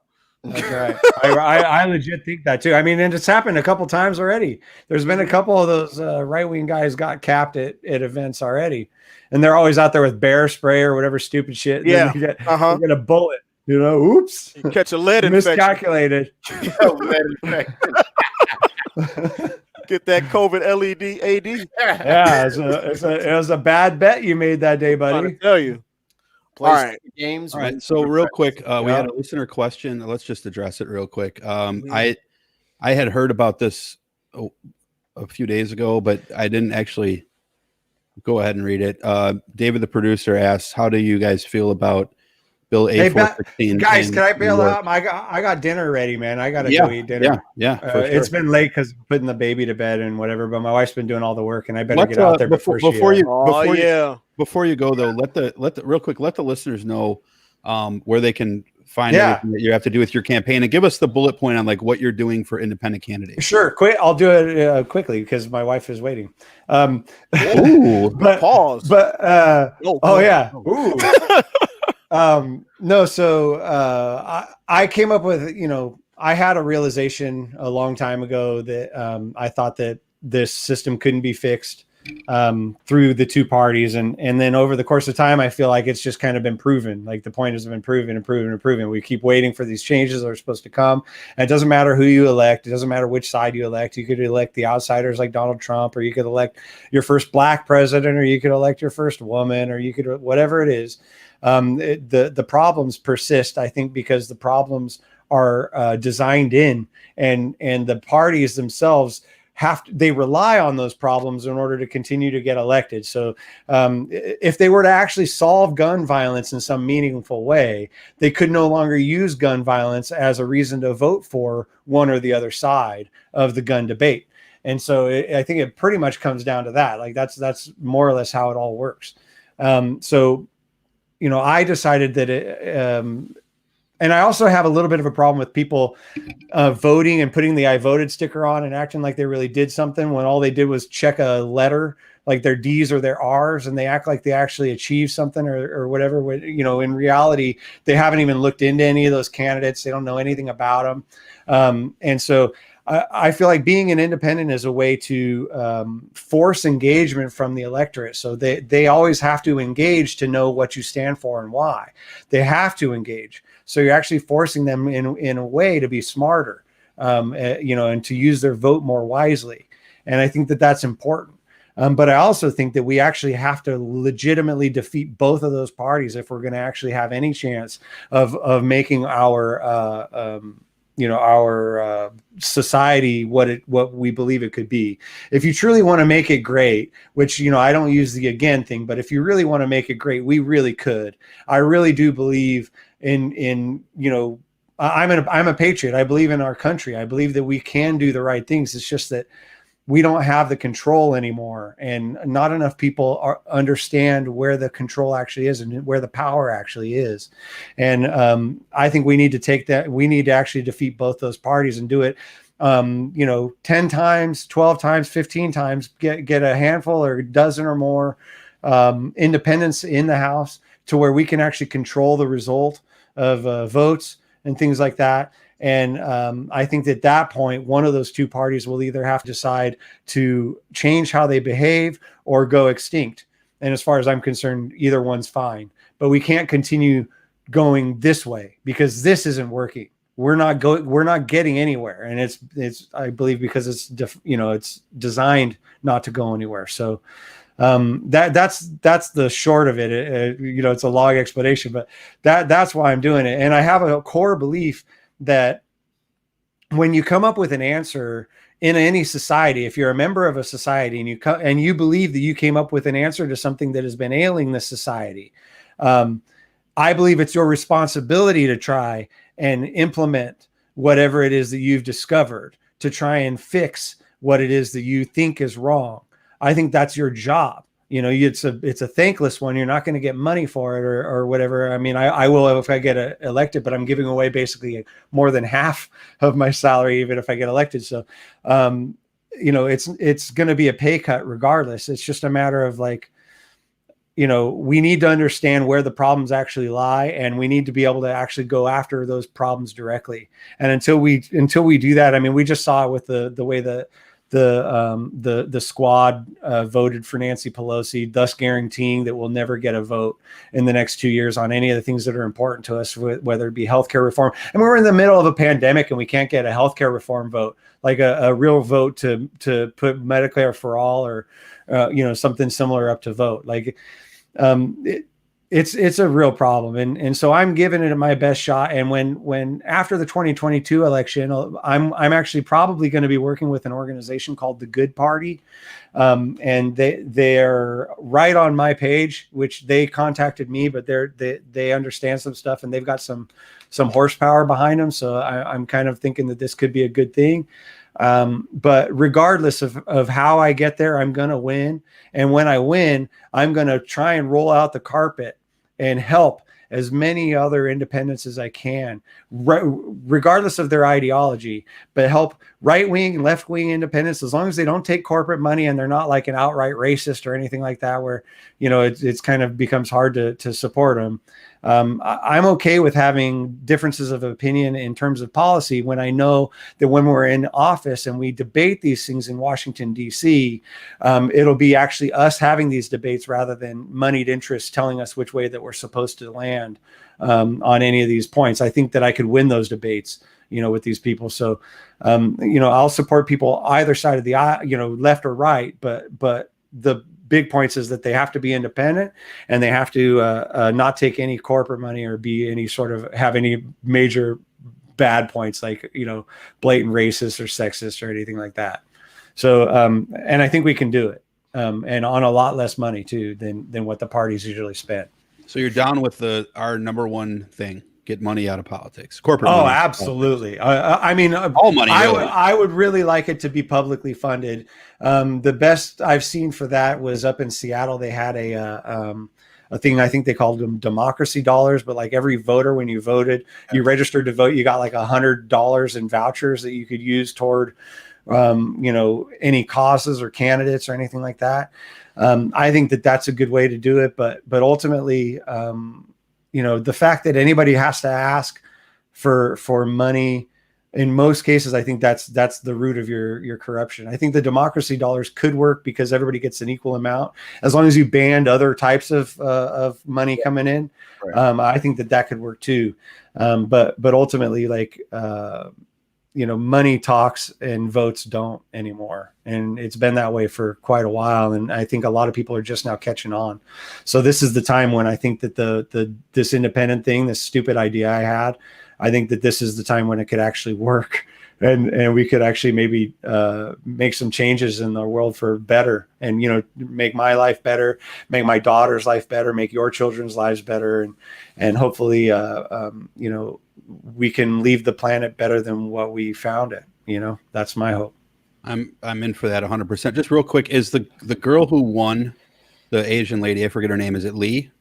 Oh yeah. Yes. Yeah. Yee, right? Yee, I think. No, but is she a big Trump supporter? No, actually she's not. But like she ran for state legislature here, for the California state legislature previously. She ran as Young Kim is her name, by the way. Young Kim, okay. You racist. You threw me off. You give me all this. But when she ran for state legislature, she one of her primary, I mean, really the main thing she ran on was stopping gender neutral bathrooms from being a thing. Like, she's very anti. Those aren't the thing. Anti-gay, anti-LGBTQ person, and you know, I think that's kind of like, she's a very big social conservative, which, you know, Trump really isn't, and she distanced herself quite a bit from a lot of his stuff. But you know, she was the handpicked person from the guy who retired out of this seat in the 2018 election. And she barely lost, barely lost, because she didn't do any vote harvesting, like picking up votes from people's houses. What's his name? Gil Cisneros did a bunch of that because the Democratic Party was kind of the ones that started that year in our state. And so they would go and pick up all these ballots from people's houses. And so he won by a few thousand votes. But I knew that by this time, by 2020, that the Republican Party would probably be doing it too. And they did, and she won. And I think she probably would have won last time, if not for that disparity. But yeah, I mean, she's kind of a nightmare, though. She's really not smart. She's just a handpicked. She's the next generation of handpicked lackey who's going to do whatever the establishment says to do. Yeah, exactly. Yeah. Cool. All right. Well, Steven, your website is? It's voteforcox.com. I'm in the middle of updating it, but there's a lot of stuff on there you could read. And that's your hot or not. What's your hot or not? That's your Tinder, right? Vote for Cox. No, but I do have stickers that are really fantastic that say "I Heart Cox," like at the I Heart New York. My God, I Heart New York. one of those. Which I'll send you one. Yeah, we want them. They're my favorite, and it's funny because I did that one and a different one just to see because I didn't know what would be popular, but that was so popular. Like people love that sticker. That's so. Yeah, and I put it on a sign in the 2018 election. I put it on an actual roadside, like a lawn sign, and I got like threatening emails from people telling me how awful I am. I'm like, that's my name. You can't you're reading this gross stuff into it, and I take offense actually at your insinuation that I would ever imply something about my name that I'm very proud of having. Yeah. They were taking it out of context. They should have listened to the whole tape. Yeah. No, that won't happen. So watch the whole. Thanks, guys. I appreciate it. Have a good one, man. And people can follow me on. I'm Real Steve Cox on Twitter, Facebook, and Instagram. So I really appreciate it, guys. Thanks. I'll see you guys soon. All right, Steve. Thank you. All right, Big Hussein. You want to talk about Justin Fields or Josh Fields? One's a quarterback and one's a pitcher for the White Sox. Which one are you trying to talk? Justin. Okay. What is it you want to say about Justin Fields? These are my final thoughts. Can I do that? Yeah. Or you guys want a little feedback? All right. Did any of you guys watch the Ohio State Clemson game? No. Okay, so then let's just make this my final thoughts. All right, I got a 2-part final thoughts. Number 1, I fucking love football. And why? Because of things like I saw the other day when I saw Justin Fields take a full crown of the helmet shot from a thumper. Now, if you don't know what a thumper is, that's in football terms, that's a linebacker or a DB that brings the fucking pain. Okay. Justin Fields on a scramble, trying to spin. I don't know why he was trying to spin on this guy. Took a full crown of the helmet. He's running full speed. The linebacker's running full speed right to the ribs. Okay. Justin Fields is the quarterback. I heard he took a big hit. Yeah. A bomb. Yeah. Right to the ribs. Laid on the ground. Okay. Went out for one play. Comes back in. Throws a touchdown pass, wincing. Just in horrible pain. This is before the first half was over. Okay. At that point, I knew Ohio State was going to win this game. Because I don't think anybody would have blamed him for being out the rest of the game. That's how hard he got hit. So it was close to a bloody sock moment. Oh my! No, it was the bloody sock. You know, you get cut, you bleed. This dude, I guarantee you right now, this whole right side is purple, blue, black. Is tore up. Okay, he commenced to finish the game, and he had to ride a bike when his defense was on the field. He was trying to ride a bike, and he barely got on the bike. He was in so much pain before the first half was over. I know for a fact he probably got a shot in the second at halftime so he could play the second half. Okay. Cortisone, nothing real. We're talking about toughness. We're talking about determination. We're talking about will. We're talking about life. Taking the hardest shot you can take, picking yourself up, renewing your focus, and getting the fucking job done. It's a microcosm for life. Seeing him pull himself up, well, he got helped up, but seeing him come back out after one play, after taking that big, huge shot, okay, and in life, we get dealt that. We get dealt those shots in life, okay, and we don't know if we can get up. And just like those teammates of his helped him up, we have our support system to help us up, all right? And life is for the living. And you better get to living or get busy dying, because, man, you don't know. In the last 3 days, I've lost 2 people from 2 different circles of my life. Okay. One of them, Simone, was one of my cigar sisters. I never met her in real life. Never met her. But we had cigars. Gone. She was out the night before hanging out, smoking cigars. The next day, gone. Then today, from my football and fitness family, my homeboy Marcus Green got in a car accident, passed away. And this dude, I met him, training him as part of his semi-pro football team. But I got to know him. Great guy, younger than me. He's like 20-something, maybe 30. Car accident, gone. Your next blink could be the last one. You better squeeze every drop out of this life. Be exuberant. Be obnoxious. Live life 1,000 miles an hour, because guess what? Even if you're driving 50, you living your life at 50 and still just like that. In life, you're going to regret the things that you didn't do at the end of your life more than you do regret the things that you did. Well, hey, go ahead. I'm just going to pop in for 1 second. On Christmas Day, my producer for the show In Time and a dear friend of mine, Bullinator, Bull, David Fulton, he passed on Christmas Day, and his landlord found him the day after doing a wellness check. He had Asperger's.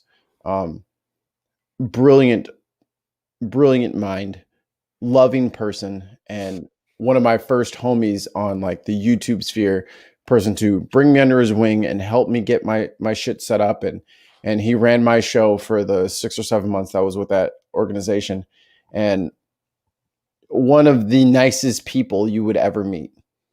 And I had my weep day, and I had my mourn day. And then I know Bull wants me to keep kicking this world's ass one episode at a time.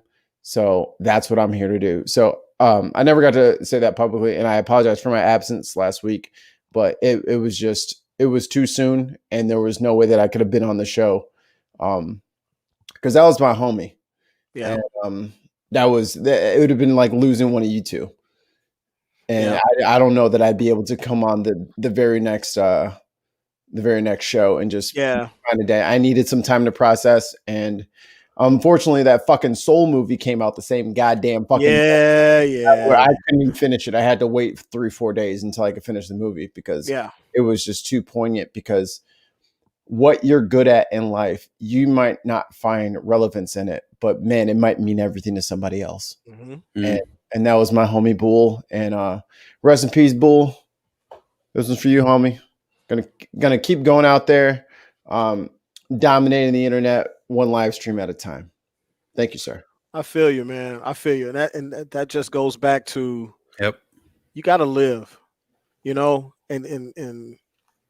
it sounds cliche. It sounds notebookish, but ask that girl out, ask that guy out, take that chance on the business that you want to start, do those things, tell your kids you love them, tell your friends you love them, tell your family members you love them, even if you love them from a distance, let them know that you still love them. I just can't deal with you. I got people like that in my family. I can't deal with them.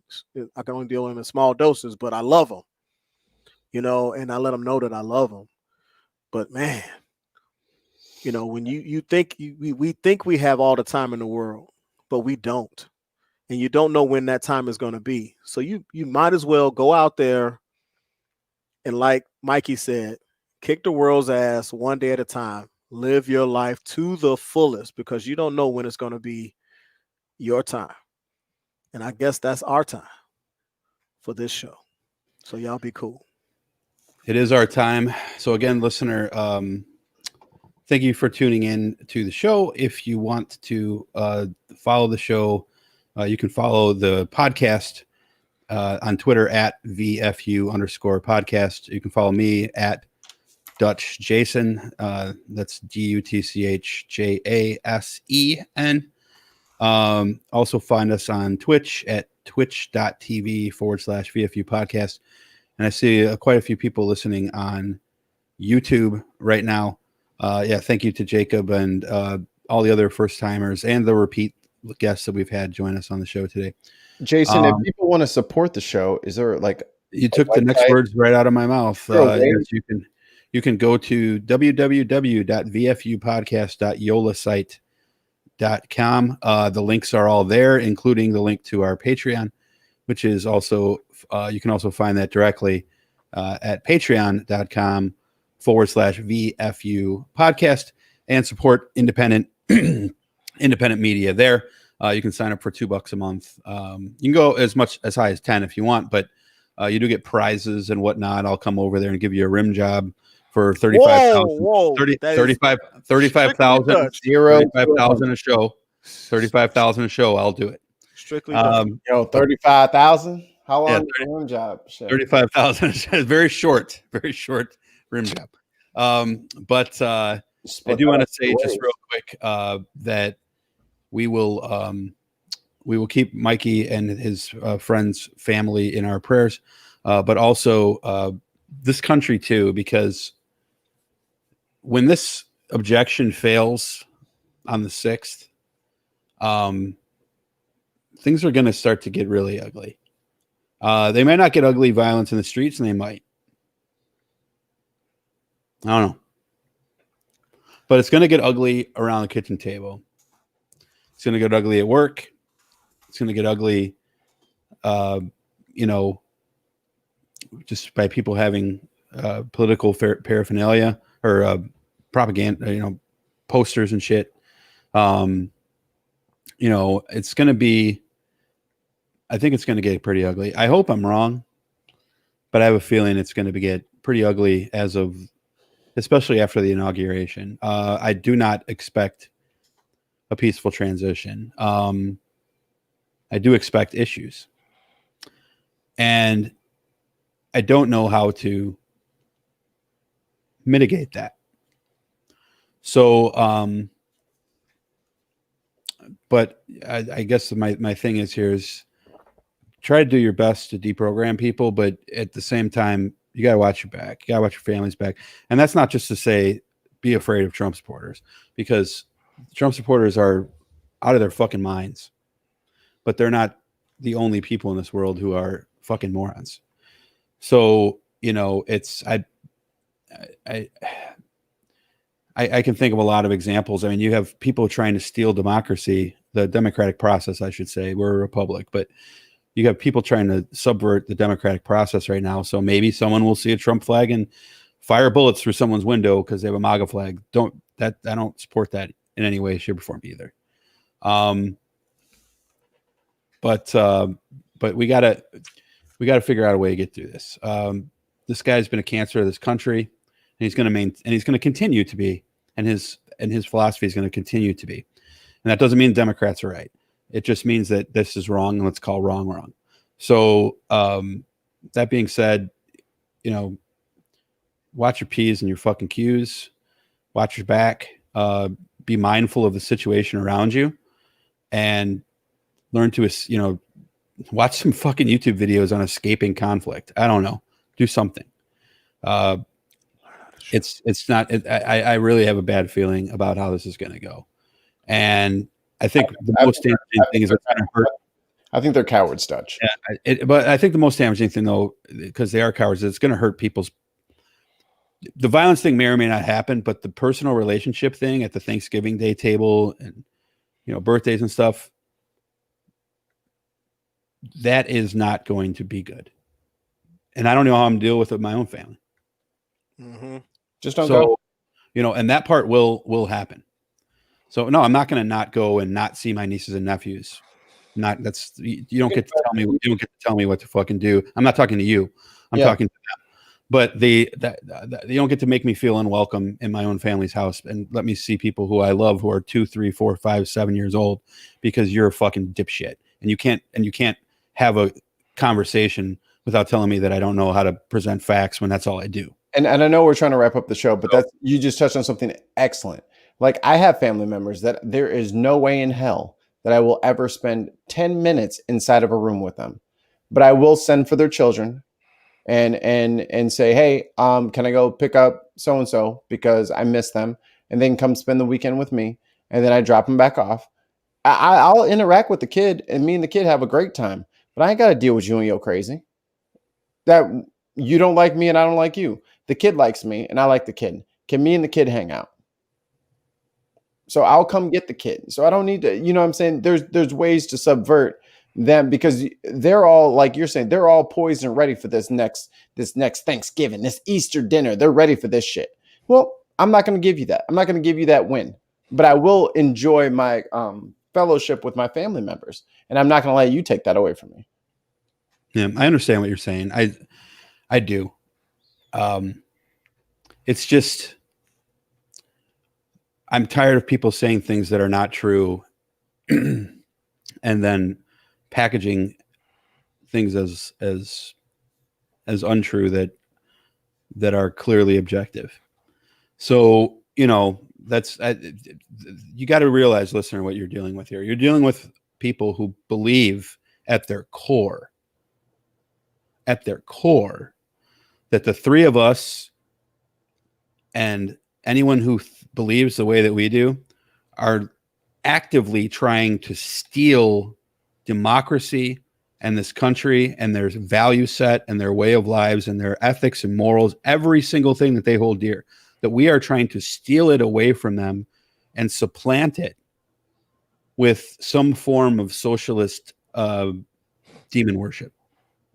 That ain't got nothing to do with me and you being siblings and your kid liking me. Right.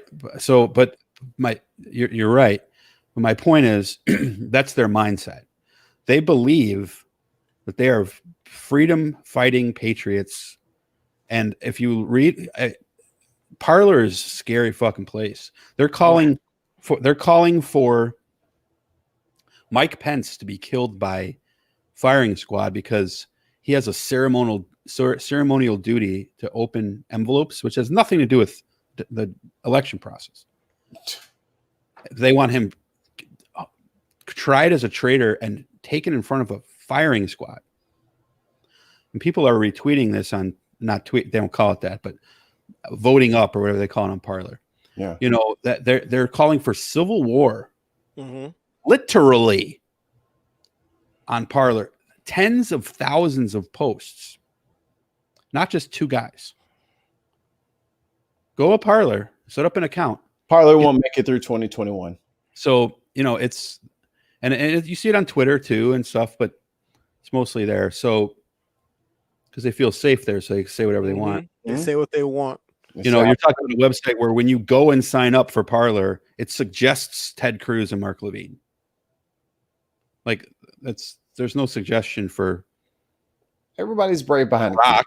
You know what I mean? But anyway, that being said, go watch fucking Cobra Kai. Okay, go watch fucking Cobra Kai. Go watch fucking Cobra Kai. It will make you smile. Let me just say this last thing on Cobra Kai. I laughed and smiled, and boy, was it needed with what's going on. I laughed and smiled more during the 30 half-hour episodes of that series than I ever have for a series before. Go watch Cobra fucking Kai. Get the fuck off my podcast.